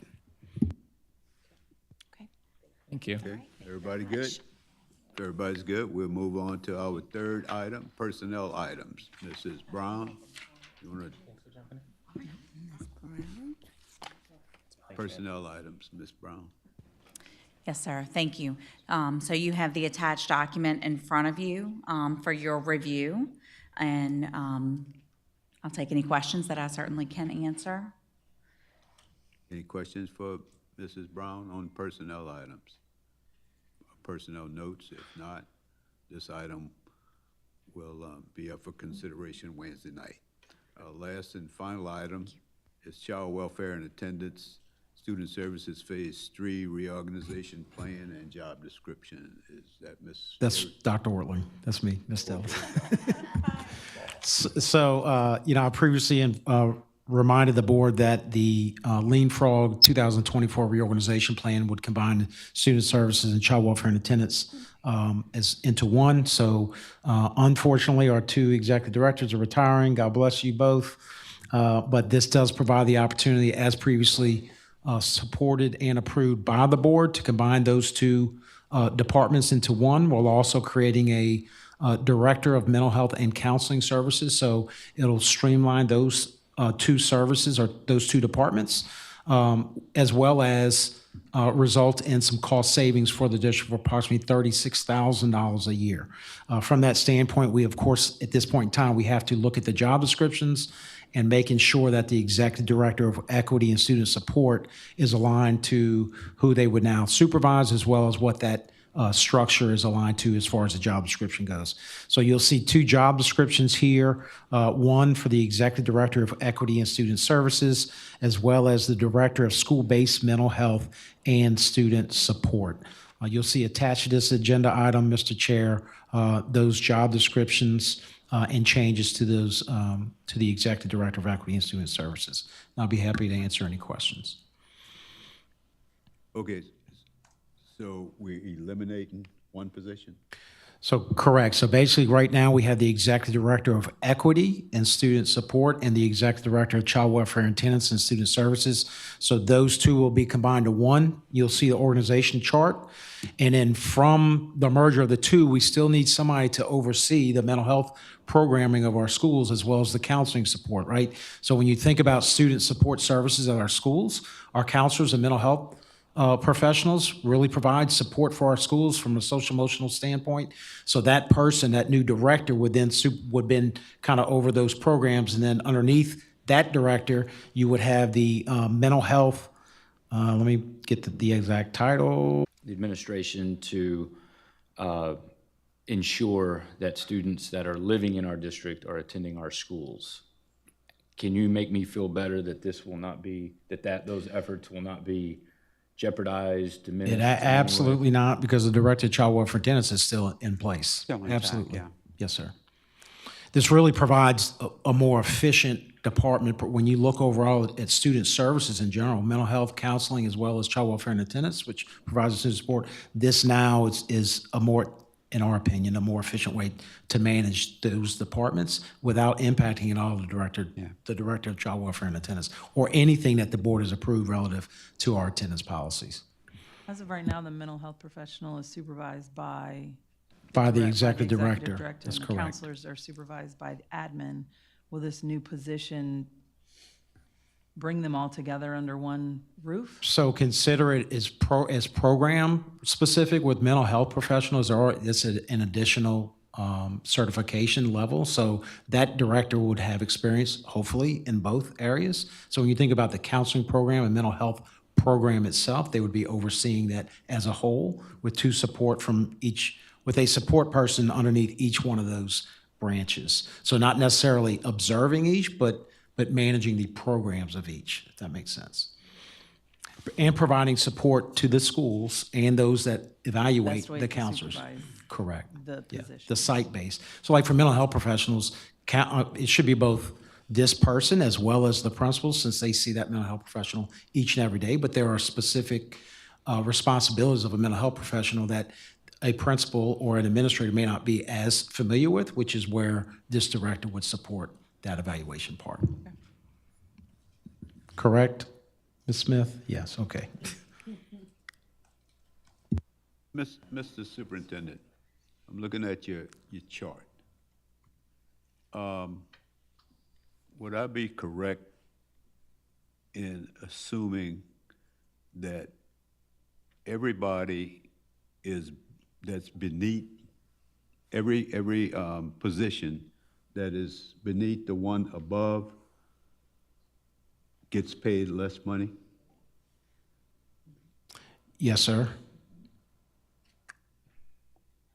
And all of the positions that's on the same plane, horizontal plane? No, sir. No, sir. All this represents just the hierarchy of supervision of that position. And then actually, the Director of Federal Programs, we're in currently, as I've previously mentioned to the board in some of my weekly scoops, relative to that, lining with curriculum instruction and assessment department as well. But those position titles are not the same as far as their salaries go. No, sir. But there are some issues that do come into play to differentiate some of those salaries, even though they're on the same line. Correct. For example, the number of years of service that an individual has.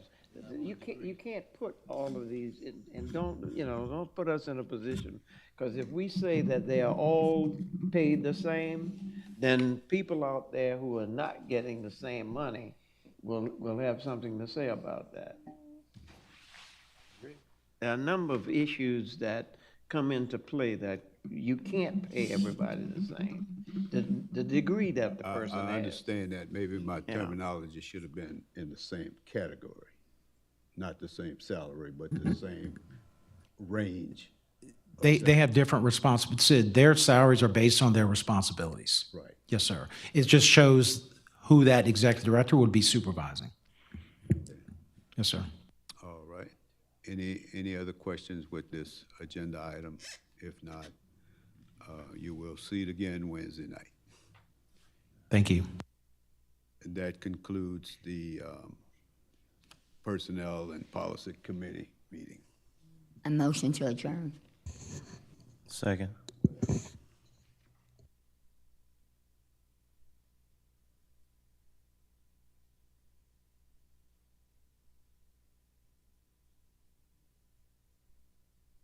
Okay.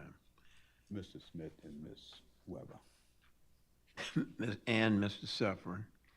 The Finance and Audit Committee meeting is called to order. We have a number of items on the agenda for this meeting. The item number 1 is the annual comprehensive financial report. And I will yield to the superintendent and his staff on that. Thank you, Mr. Smith. We have Mr. John Murray from LaPorte, who helped conduct the annual audit, and he's here to provide the findings of the report.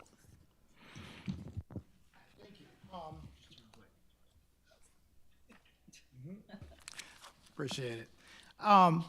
So we did perform the audit for June 30th, 2025. And I'll go through some highlights, so some notes I have here. If you have any questions, just let me know. I want to thank you, school board, for the opportunity to do the audit this year. And kind of to go over some highlights, on pages 1 to 4 of the comprehensive financial report is our audit opinion. And on there, we gave an unmodified or a clean opinion on the financial statements. We said the financial statements were fairly presented in accordance with generally accepted accounting principles. For governmental financial statements, there's a couple of different perspectives. One is the entity-wide, the government-wide financial statements, which is full accrual, includes all your capital assets, and also includes all your debt and long-term obligations, like pension and OPEB. Then you have the fund basis, which I'll budget on during the year. So to kind of go over broadly the government-wide activities, y'all's net position or y'all's equity increased about $18.2 million in 2025. Your revenues were consistent with the prior year, a small decrease of like 0.4%. And your expenses increased by 40%. But this was primarily due to 2024. A big part of the expenses is the actuarial evaluation of y'all's retiree health insurance. And so there was a large reduction in that expense in 24 based on the actuarial evaluation. And so that kind of basically went the other way this year. Your current assets decreased from $150.7 million to $119.7 million. and your current liabilities decreased from 37.1 million to 35.5 million. So that decrease in current assets was mainly due to construction of facilities.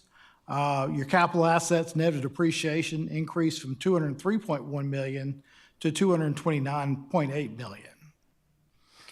And then kind of the other side of that is the long-term liabilities, which includes your bonds payables, pensions, and your OPEB. Those all in total decreased from 557 million to 518 million. And during 25, y'all retired 7.1 million in bonds. Now to kind of talk about the fund basis financial statements, which are more short-term in nature, on the modified accrual basis. We'll go through the general fund, which can be found on page 15 of the comprehensive report. The general fund had total assets of 100.2 million. This was a decrease of 19 million from the previous year. And total liabilities of about 30 million, which was a small increase of 0.9 million. Your fund balance was 70.2 million, which was a decrease of 19.8 million. When you take that into the number of days of operating expenses, that was 103 days, which was greater than the GFOA's benchmark of 60 days that they have set of operating expenditures. On the income statement, your general fund had total revenues of 213.9 million, which was a decrease of about 0.1 million. And your expenditures were 214.7 million, which was an increase of about 19.2 million. You did transfer about 19 million to the Construction Capital Project Fund, and so that resulted in a decrease in the general fund balance of 19.8 million. In addition to the audit on the financial statements, we also issue audits related to government auditing standards, which can be found on page 126. Government auditing standards require that we obtain an understanding of y'all's internal control, and that we do certain tests of your controls, and we also test y'all's compliance with state laws and bond covenants. And to kind of summarize there, we did not identify any findings in 2025 related to the government auditing standards report. Y'all do have more than 750,000 in federal expenditures each year, so a single audit is required. There's also a uniform guidance report, which can be found on page 128. And on that, we gave an opinion on y'all's compliance with y'all's major federal programs, which was also unmodified. So we basically said that y'all complied with those in all material respects. And we also did not identify any single audit findings. So we have a summary of all of that, which is on page 135, kind of breaks down that. We also have the major programs we tested, which included the special education cluster, the Title II program, and your preschool development grants. In addition to the audit, we also issue a agreed upon procedures report on y'all's performance and statistical data that y'all submit to the state. And those are 4 different procedures we do on that. And the first procedure, we had 2 differences. This relates to coding of instructional expenses. And then we had 1 difference on procedure 3, which relates to education of teachers. The other 2 procedures, 2 and 4, we didn't have any differences. In addition to that, we also issue a statewide agreed upon procedures. The legislative auditor has 14 different control and compliance areas. And they recently went to a 2-year cycle where if you don't have any findings or exceptions in 1 year, you don't have to do the procedure the next year. So in 2024, y'all had 3 areas that had exceptions, and so that's what we had to test this year, was the 3 areas. And we did have exceptions on that. One related to bank reconciliations, where 1 bank reconciliation was not prepared within 2 months of the closing date. And for the cash collections procedure, we noted 2 out of 10 collections were not deposited within 1 day of receipt. Also included is a letter to governance, kind of covering some audit matters related to the audit, which I've included that. Any questions? Yeah, on the second page, number 9, the report to statewide agreed upon procedures. Report. Yes, sir. You said something about if you don't have any exceptions So, previous year? Yeah, in 24, cash collection, that you deposit that within 1 business day. And we noted 2 out of 10 collections that we tested were deposited after 1 day, business day. Do you recall which, like, was it just 1 month that was past 60 days on reconciliation, or was it multiple months? It was just one bank reconciliation out of the 5 that we tested. You know what month by chance? I don't. Let me see it. Don't see that. I think we just said there was one. I could go back and look and see. Somewhere in here, I thought I read where you guys check review the business office procedures, is that, or is my, So as part of the audit, we obtain an understanding of the internal control, and we do testing of that control as well. So and that would be their procedures, or? we look at the written policies and procedures. Now, that is one of the statewide procedures is the policies and procedures, but that was one that didn't have an exception in '24, so we didn't test that this year. I'm curious which procedures y'all looked at that y'all found acceptable. I really am. Because what I looked at was not. I'm blown away by that statement alone. Do you know which ones by chance, or can you get it to us? Yeah, it covers like ethics, bank reconciliations, disbursements, contracting, payroll and personnel.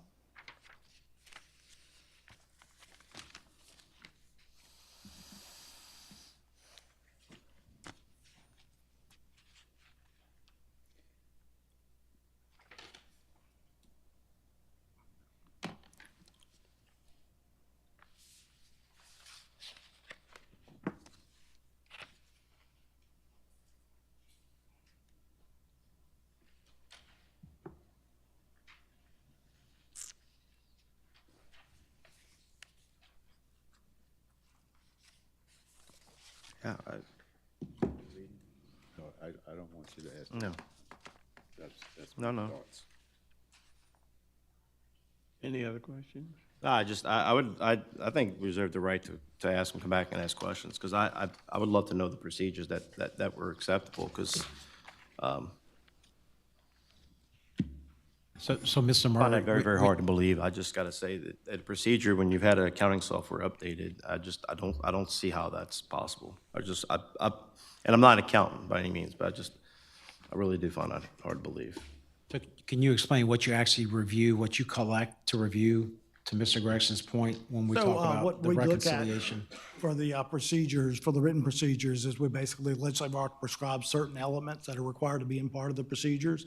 And so we review those procedures to see if those elements are included, so. So the business office provides those to you to review, so they're not all in one, necessarily one because one thing we've found is we have procedures, but they're very scattered from a standpoint, so they're not all collected nor probably consistent from one to the next. So you request specific procedures and then review those? Yeah, my recollection was that there were multiple policies, yes. So with their testing, in terms of like procedures. This is Ms. Stewart, if you don't mind, this is our business manager, if you can just speak into the mic, please. So what their testing is, we'll type up like memos of how things work, and then they'll test the memos. They're not looking at all of those individual procedures that I uploaded to you. They're not testing that. It's like, we'll say, this is how we do our cash deposits, it's this person, this person, this person, and then they'll test that. But they're not looking at that file. What statute does that fall over in the state of Louisiana? I'm not saying you're wrong. I'm curious, because I'm gonna be dead serious, and this needs to get changed from the state level. Yeah, so it's an audit law. Because I could type up anything. I don't have the statute number. Whenever you can get it to us, you can get it to the superintendent. That's fine. Or I'd love to know. That's all. Okay. Ray, let me see, for the purpose of clarification, your concern is that there should be perhaps a SOP manual? Well, I'm trying to understand what was reviewed, that when it says that, these things were reviewed and it was found clean, and I'm just curious, based on my eyeballs, and I mean, you guys looked at it, I don't know what the criteria is to know the acceptable, I guess is what I'm. Okay. Does it make sense? The procedure itself. But I guess what I was trying to, Yeah. you were alluding to having procedures that were contained in memoranda and so forth. And I thought that's where you were going to say that we should perhaps have a SOP manual Yes, oh, 100%. that contain standard operating procedures, and for that office, and anybody could pick up that book. 100%. Agree with you 1,000% on that.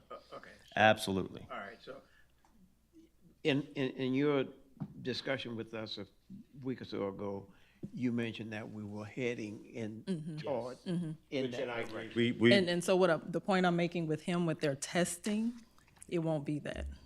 They're just gonna test that And memorandum. that's what you helped me understand. Yep, they're Yes. just testing that That's what she helped me, memorandum. yes, thank you. Yes.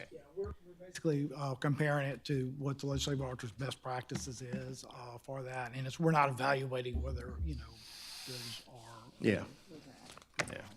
Got it. Thank you.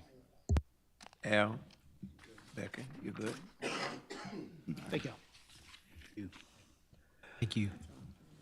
This is what I wanted to know, who's responsible for these? Bid authorization request, child nutrition program. Good evening. Every year we come to you all with this bid authorization request for food and supplies, as well as small and large kitchen equipment. So we're just asking for permission to go out for bid for those 8 items listed. Food is important. Yes, ma'am.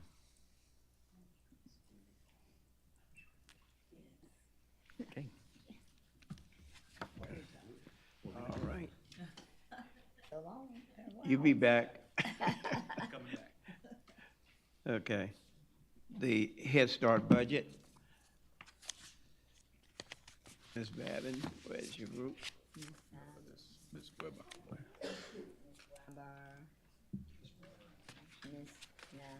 Not Nassau anymore. Sir and Miss Weber. All righty. Thank you. Head Start budget for FY '27. Yes, sir. Good evening, everyone. We will not be as quick as the last group. Sorry about that. But we are coming to you for the annual supplemental budget that we do come to you guys for every year. Okay, I am Antoinette Nasser. I am the administrator of our Head Start program, so East Bank Head Start and Carver Early Learning Center. And just want to thank the board for your continued support of our Head Start programs. All right, so you guys were sent our PowerPoint with this information. So you can see that this is our fiscal years from '23 that we've asked for. This is the supplemental side from our school district. This year did have a slightly more increase. So I just wanted to point out that that $35,000 increase was previously part of the pre-K expansion that was approved by the board back in July. So this is going to help supplement some of our Head Start classrooms. Again, material supplies, curriculum, anything that is supplemented from the Head Start budget as well. One thing to point out is that we always exhaust our Head Start budget. We know that when you don't use it, you lose it. So we always will exhaust our Head Start budget first, and then we utilize anything from our district side after that. Some of the other things that is in that $35,000 is in anticipation of that pre-K expansion. We do utilize online platforms for our students, so we want to continue having that available for all of them. So the next slide is a breakdown of our staffing positions. The stars denote different things. So 1 star would denote a position is paid 100% through the district. 2 stars denoting it is paid 100% through our Head Start funds. And then the 3 stars would mean it is paid through the special education department. So we have 9 teachers listed there because we do have an additional teacher, but she's paid for through LA4 funds. And part of the supplemental request for the positions, as we can see here, goes to pay for the different positions. We did have 2 center directors. 1 retired in December, and so through attrition, we now only have 1. She straddles both sites. And next year, when we move into the 26-27 school year, we will still have staff members to pay for. They will just be dispersed through different school sites throughout the district. Okay.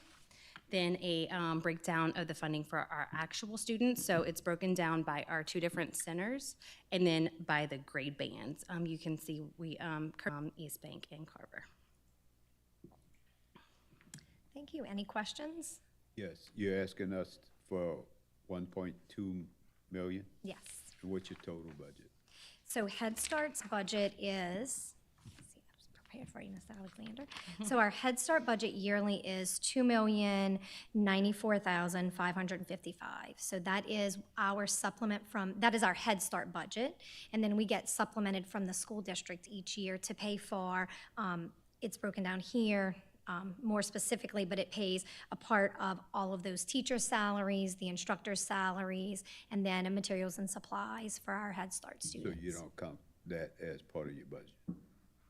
What part? I'm sorry. You said your total budget, you said 2 million. The 2 million is from just Head Start, so that's just the Head Start side. So every year we come to the district for that supplemental portion of the budget to cover all of those additional So costs. you're saying your budget is $3 million?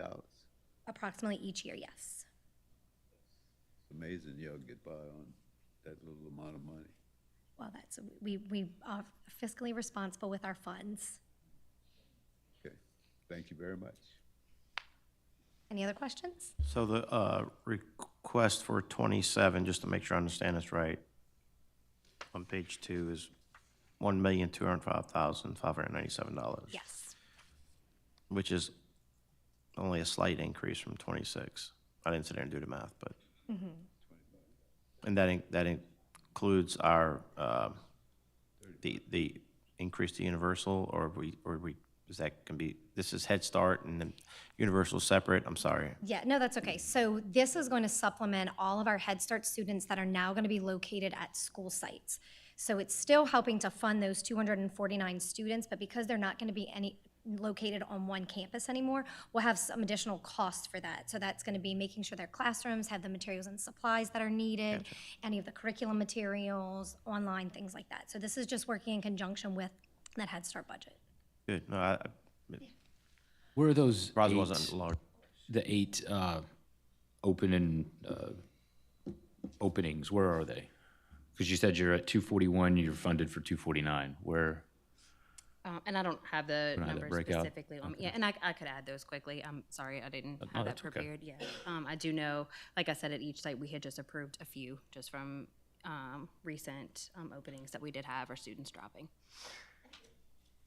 I have to say, this is definitely an increase of our enrollment that I've seen in a while, because I know we've been trying to work hard at our recruitment initiatives, and compared to, last year to this year, Yes. kudos. So I'm looking forward to see, because everybody's excited about that Universal 4. So, and I love, which I've been putting on the social media, of the teachers, the pre-K teachers, what they're saying. So I do think we're going to have a great turnout as well for that, for the 26-27 year. Yes. We are out of an under-enrollment plan, so we were in an under-enrollment plan for about a year and a half, because if you don't meet certain percentage of students, and like I said, when you don't use it, you lose it, and they will reduce your funding after a year. So we're very excited that we are almost at capacity again, so.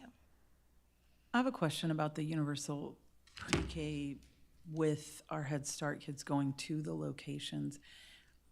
You said it's an increase in cost for some things like curriculum and supplies that they need. Is that provided for the other pre-K children who are going to be attending? Yes, ma'am, yes. It is. Yes, ma'am. So all of the pre-K classes will be, have the same starting, right? So the same curriculum, all their Haggerty materials, anything that they need for their centers. And so I'll take, we'll take Narco, for example. They have 2 current classrooms there. So those have all of the pre-K materials and supplies. And if they get 1 or 2 more Head Start classrooms, some of those materials will go with them from their current location. But then we need to make sure that they have sufficient materials for those students. So it will go for, and there'll be mixed classes. Yeah, so is there anything to, you know what I'm trying to ask without asking? Yes, I do. to feel or look. There's no difference. So basically, just looking at, consider it the Each child funding is source. receiving the same things, Correct. you just can't It's- see the funding source. That's correct. Just like the child himself, yes. Yes. And so with that, we also have other funding for 4-year-olds. We have the LA4 that we just finished our auditing today, and then we have 8G. So students and families don't know what their funding sources are, and we also have mixed classes with mixed funding sources. So in order to ensure that each class is getting all of their materials and supplies, Head Start funds will help make sure that all those classrooms have the materials and supplies that are needed, because they may have 10 Head Start students in that classroom and then 10 in another classroom, if that makes sense. It does, and that even, I'll talk to you later. Okay. Thank you. Any other questions? Any other questions? If not, then let's move along. Next item is bid acceptance for unleaded fuel. Oh, I'm sorry, the CEP. Yes, sir. I'll be here for that one too, though. Yes, Think sir. the rest of the way. Yes, sir. As you recall, at the last board retreat, we discussed the ending of the CEP federal funded program for breakfast and lunch. We are putting this proposal together with the recommendation of increasing our meals 50 cents. There's an attachment on the assembly document that breaks down the cost for breakfast and lunch on all 3 phases of elementary, middle, and high, as well as our school board employee lunches. So we're just asking for approval to move forward with this pricing next school year. We're also going to work with Ms. McMillan in the Public Information Department to make sure that we are very strategic in informing our parents and our families. And Ms. DeRoche has been working with her team Breakdown. to develop a breakdown of what it'll cost per student for the month, because each month has different days. So we want to make sure that they are aware of what it's going to cost for the families. Any questions? And it's gonna generate $2 million. It's the cost. Cost. The cost, yes, sir. When was the last time, what was the year when we paid for lunch the last time? So how many years has it been? Oh, it's been a long time. 19. It's been In 6 years. right before I retired. COVID. Before, yeah, it was COVID. COVID and then Ida. 19, yeah, 2019. Ida bumped it along. Yes. yes. Okay. But these prices are still cheap enough that families, it should not be too much of a burden to our families. So I appreciate us looking at all that. And that's why it's gonna cost that extra. Yeah. Now, even with the cost being absorbed by parents in those cases where a child can't pay, we're not denying any child a meal. We still have free and reduced meals to all of our students. Yeah, we're not sending any kids home hungry. No, sir. No, sir. And what is that percentage of free and reduced now? It's currently, currently we CEP, so we look at 95%, but free and reduced would be about 40% of the district right now that automatically certify, which we hoping we would increase once we go back to applications. So just to remind the board, right, CP, basically everyone's eligible, right? So those that actually have assistance, the 41% are automatically in that lump. However, with the applications now, we're going to be doing a big promotion to make sure that everybody applies that can. Because before we had CP, we were around 50. Like, is it done? Every year, we have to evaluate yearly? it, especially through, like, our application. Through our application, we have to look at what it costs us every year. We do is a calculation that the state gives us that we have to do. But for, say, one school location, they get 70% participation, and then after this goes into effect and parents have to pay, then your participation goes down to 20%. Does that change the way you buy food? Does that change the way that you're staffing, facilitating the cost and expense of food? Then when does that get brought back to us? That's every year. But you guys are still addressing it monthly. We'd have to address it monthly. Okay. Yes. That was my question. My second question, I think I already addressed to you, was to making sure there was some sort of very consistent policy about what this looks like when a child does not have money on their funds, of what kind of food they are given. That's being addressed? Yes, ma'am. Those conversations have already started with Ms. DeRoche and the managers in the cafeterias, of Awesome, course. thank you. Okay. An increase. I mean, I know it goes back, we haven't had this program for 6 years, so before that, any idea? I don't recall one, certainly. No, we did Ms. not have Brown? one. I think it was probably when Ms. Ruffin was director. Okay. So it was definitely before my time, and I started in 2013 as the. I was just gonna say, I think it was 11 or 12, probably. And to Ms. Boudreaux's point, I was wondering what was the effect? I mean, did they have a decrease experience when, did we have decreased participation when that increase went into effect? I mean, I don't know what the history was, you know, but. It's definitely something that we track from our long-range strategic action plan on participation in breakfast and in lunch, and we're doing things to try to increase those even when it was free for us. So we'll continue those, and we'll continue to monitor and report anything necessary from findings. Because to Ms. Boudreaux's point, that would be, I guess, a good indication. The last time we had an increase, did the participation decline, you know? That would probably be a pretty good indication. I'm gonna keep I don't paying for the cinnamon remember, rolls, just so we're clear. But I do recall some discussion some time back that the decreased participation, that was not necessarily a relationship between cost of the meal but it was quality of the meals. And it has always been the challenge for the food service department to try to do things to entice kids to eat more, changing up to the salad bars and all of those kind of changes that took place, but it had nothing to do with the cost of the meal. In time. Yeah. You know, how fast kids were Okay. able to get to the cafeteria. Right. You know, that's usually was a big issue. Like if I'm not gonna be able to eat, I would say it improved I'm a bringing little my bit lunch. with us, especially like our high schools who only have 30 minutes. Now they have Yes. 4 lines. That has improved a little bit. Yeah. There's a formula for that as well. Okay, if there are no other questions on the CEP, we'll move to bid acceptance, unleaded fuel.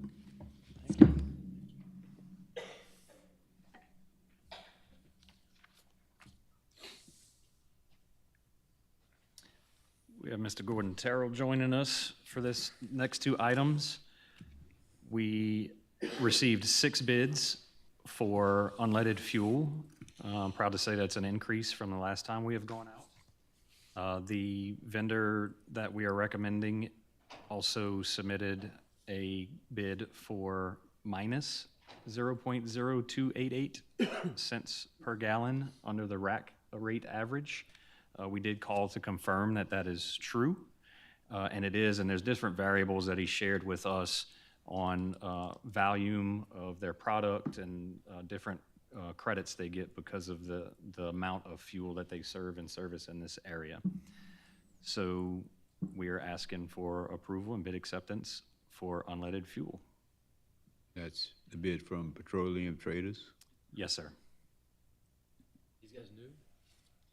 Yes. This will be a new vendor for us. Yes, for us, yes. They are out of Indiana, but I believe they're servicing the unleaded fuel out of Kenner. Okay, any I'm questions? sorry, I got a really ignorant question. So if it's negative, how do we pay for it? Negative times negative is a negative. I mean, It's the market, the rack What is it? price. It's the rack price that is offered to all wholesalers for the price of unleaded fuel. They get a discount off of that. It's a markup, it's not the Yeah, price. right. That was a very ignorant question. I prefaced it. I prefaced it. We asked the same question. Oh, he did. All right, any further questions? If there are no further questions, we'll move to bid acceptance for diesel fuel. If you like the first item, you'll like the second one. We actually had 8 vendors bid on our diesel fuel, and the same bidder was the low bid on the markup at 0.0046 per gallon for our diesel fuel. Any questions? Any questions regarding the diesel fuel? And I'll just add that both of these are below the markup of the last time we went out for bid. Can we open a station? If there are no questions on the diesel fuel, we'll bring these items to the table on Wednesday night. And we'll move to the revised budget for FY '26. Special revise.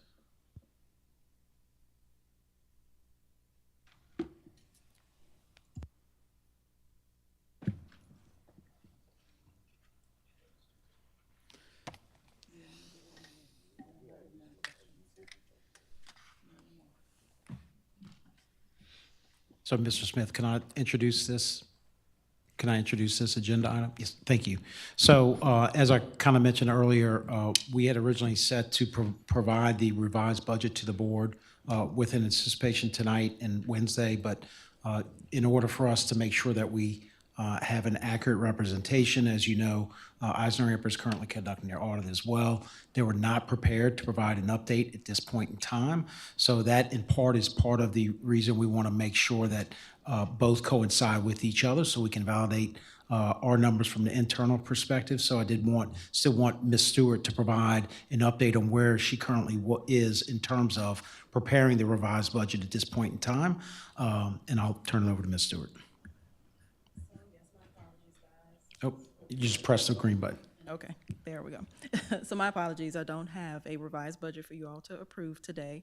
I want to make sure that we have the numbers as accurate as possible before I give y'all something to approve, because what I'm looking at, we're going to have to make possibly some major decisions. So I want to make sure that the numbers are complete and accurate.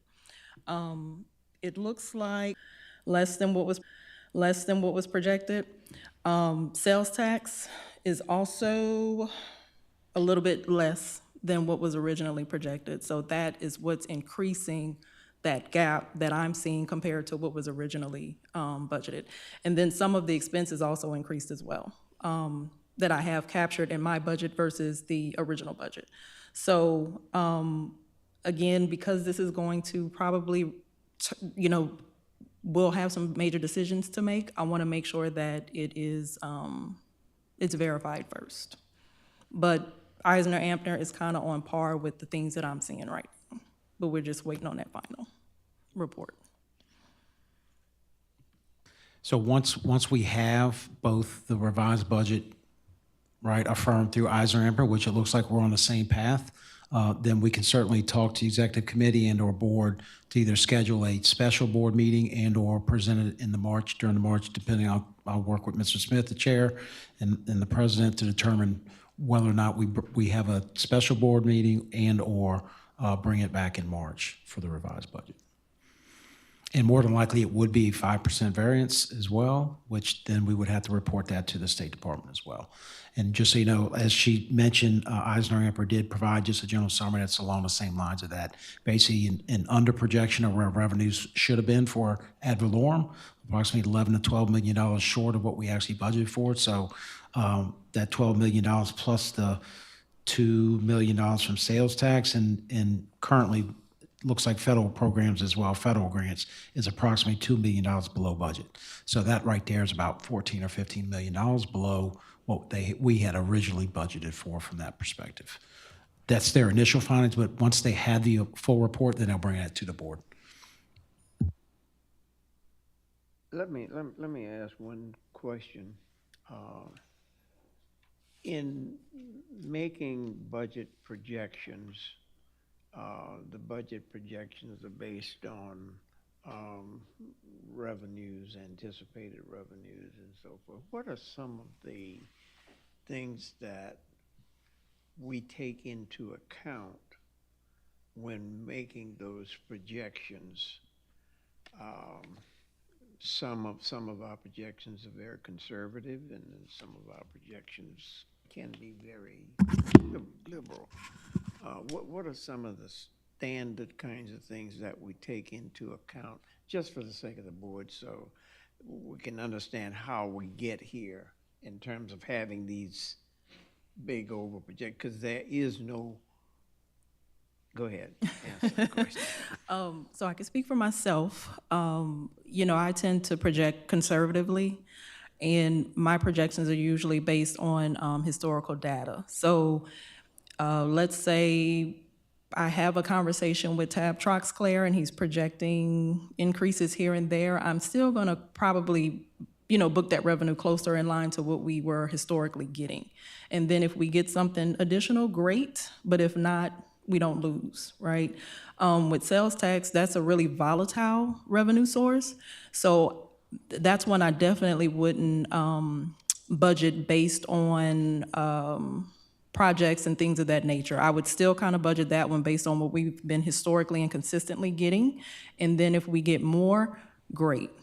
The way, for example, it was explained to me with sales tax, I think one of the projects was going to generate maybe $30 million, but we can't guarantee that we're getting that entire $30 million on that project. It depends on where they buy the materials and supplies. So you don't want to bake that, you know, into your budget. I think the conservative way to budget revenues is to look at historical information and go from there. And be surprised, you know, if you do get additional revenues. I think previously it was projected based on that kind of information, futuristic projects and things like that. Assumptions. Yeah. So, but I think the project point, just to make here, is we should be collecting our percentage, our 3 cents on the dollar, right? 60% of the local sales tax. But it's when those are purchased, when those products, those items are purchased, and they arrive in the St. Charles Parish. Right. And then there's whatever lag time, which I don't know, that maybe a few months, whatever. But permitting is a problem across the United States, which delays a lot of these things. So that's one piece. The other piece on the sales tax, I would just caution, is when you're looking at the previous, is to find out, you look at that number, how many audits were in that number, and pull that out. Because the audits, one year might get you an extra, might be a total of $1 million. Maybe it's more, maybe it's less. I don't. But like look at that number as a baseline without the audits, and then you know what I'm saying? Yeah, no, I So, agree. yeah, like take projects and take audits, take turnarounds, take them out. What's that?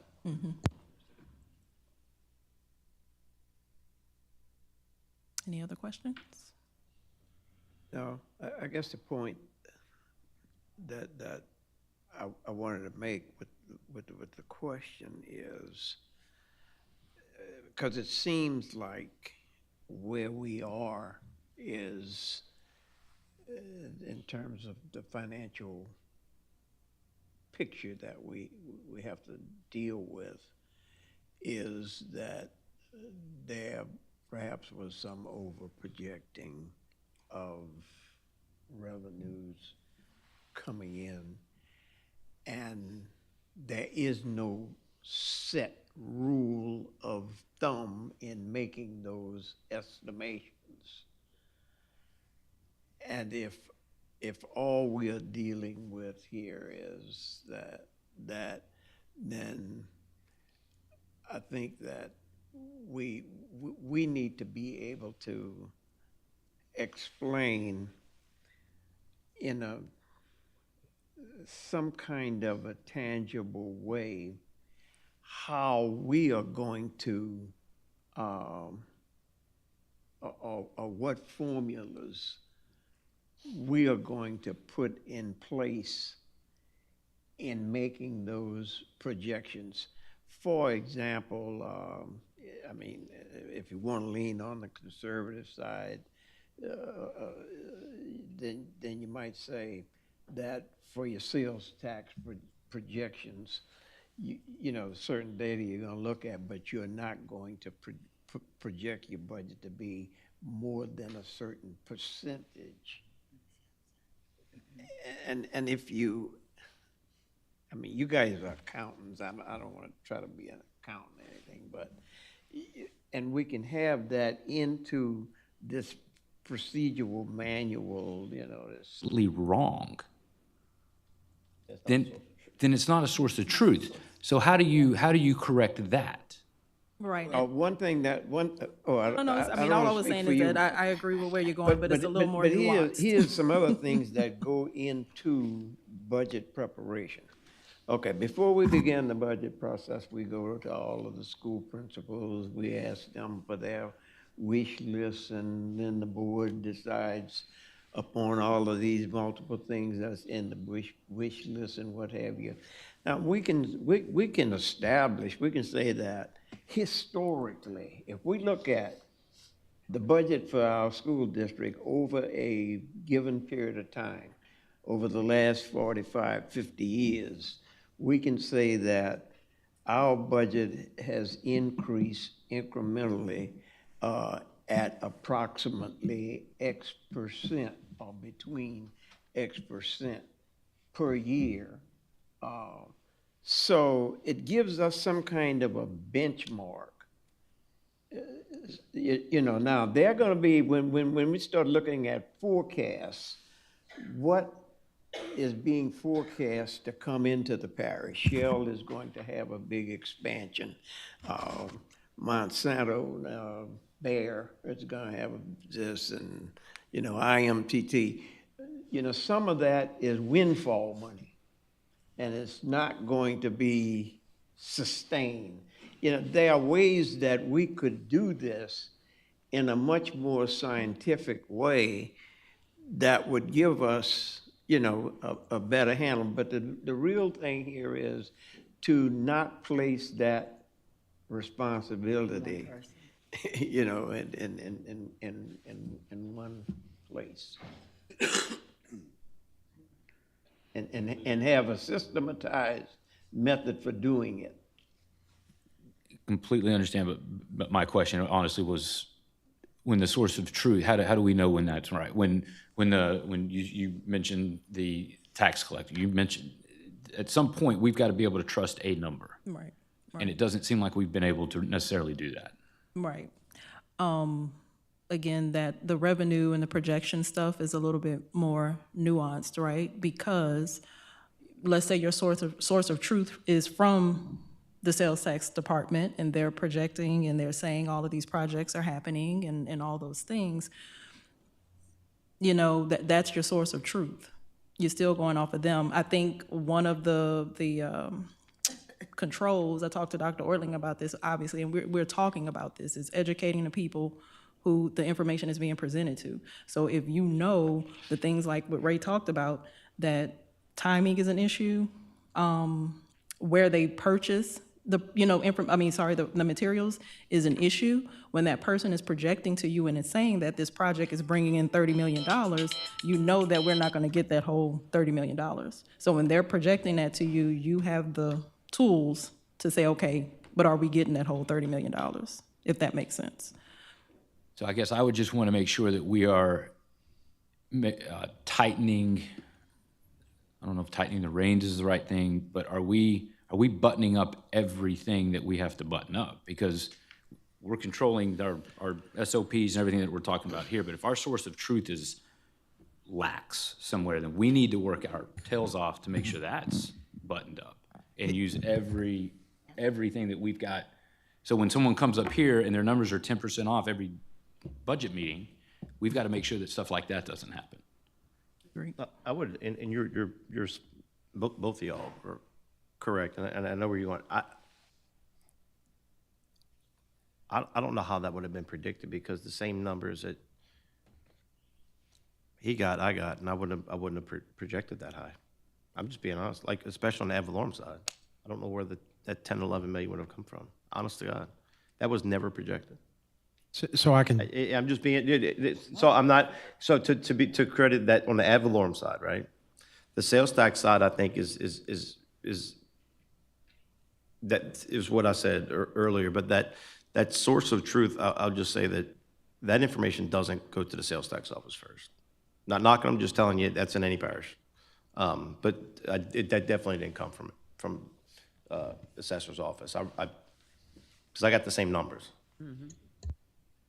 I would just mention that, in my view, the description that Ms. Stewart gave on our approach to budgeting, that is an approach that we've used for years and years. And up until now, it's worked well. Being conservative, using that conservative approach, up until now, that approach has worked well for us and has served us well.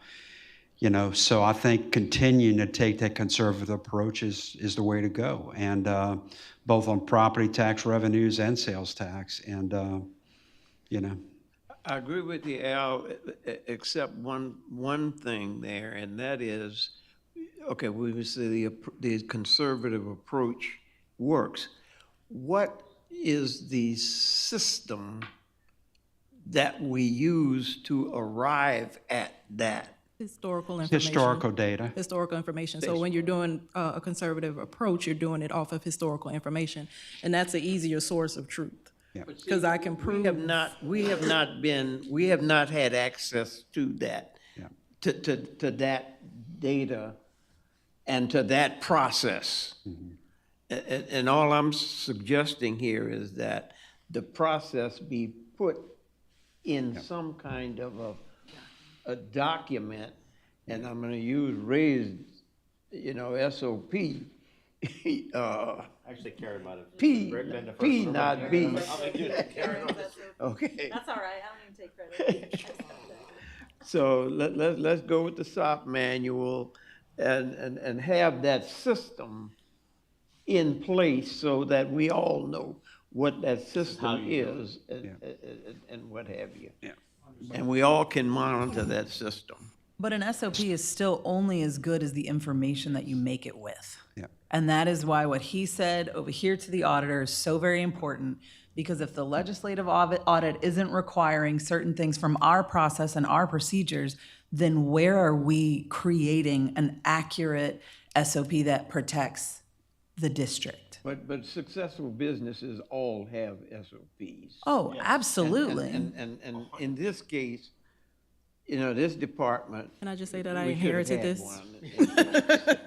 No, we just want to make just sure that interject. whatever you have inherited is now we can protect we're it moving and have forward. ironclad Yes, I absolutely procedures. agree that we have to get everything A SOP. little bit in Ms. Stewart's defense, there was a budget manual and things in place. There is an actual reference to a budget policy and manual in our current P&P. At some point, I don't know exactly when, we started veering off of that manual. Correct. And so that's what I'm we are going to try to start, I'm going to say fresh in so many words, as a result of the EA and a result of all these other things, making sure that all of those understandings and those inputs and all of the sources of documentation are not only referred to, but updated for current environmental standings and where we're at with the current picture, just to make sure that all those things are considered. As I've been looking through the historical data, there are 5-year lookbacks that go into the calculations. So the historical data that Ms. Stewart is referencing is a part of, from the revenue and expense side. The challenge is exactly when those trends start doing this, how aggressive do you allow those trends to stay on the upward path? And I think that's part of some of the centralization I think that some of y'all have been concerned about in terms of it was in that one person's control and it wasn't challenged or documented in a sufficient way. Correct. And I think that's something between Ms. Stewart and Dr. Orling and I that. Any other questions or concerns from board members? Okay. One question I have, Mr. Superintendent, we are delaying bringing the revised budget until when? Until Eisner-Amper is to a point where they can validate what our revised budget looks like. So as of now, they say they're not totally ready to provide that update to the board. So I assume, Ms. Stewart, you work most closely with Mr. Randy, that it would be within the next week or two. And if at that point we can validate where our numbers are, Mr. Smith, then I would work with you and our president to determine whether or not we would need to hold a special meeting or we would bring it at the March board meeting. Okay, so it's safe to say that we anticipate having that for our next board meeting? Either Not this coming board meeting, but correct, yes, the sir. following. About a March All board, right, yes, okay. sir. All right. Correct. Or a special, and then obviously from that point, we'd also have a better idea of anticipation of FY '27 as well, to determine if we need to make other significant changes to our general operations and/or our finances. Okay. If there are no further questions from board members, let me ask any member of the committee, the Finance Committee, Ms. Weber, Mr. Suffren, you have no questions?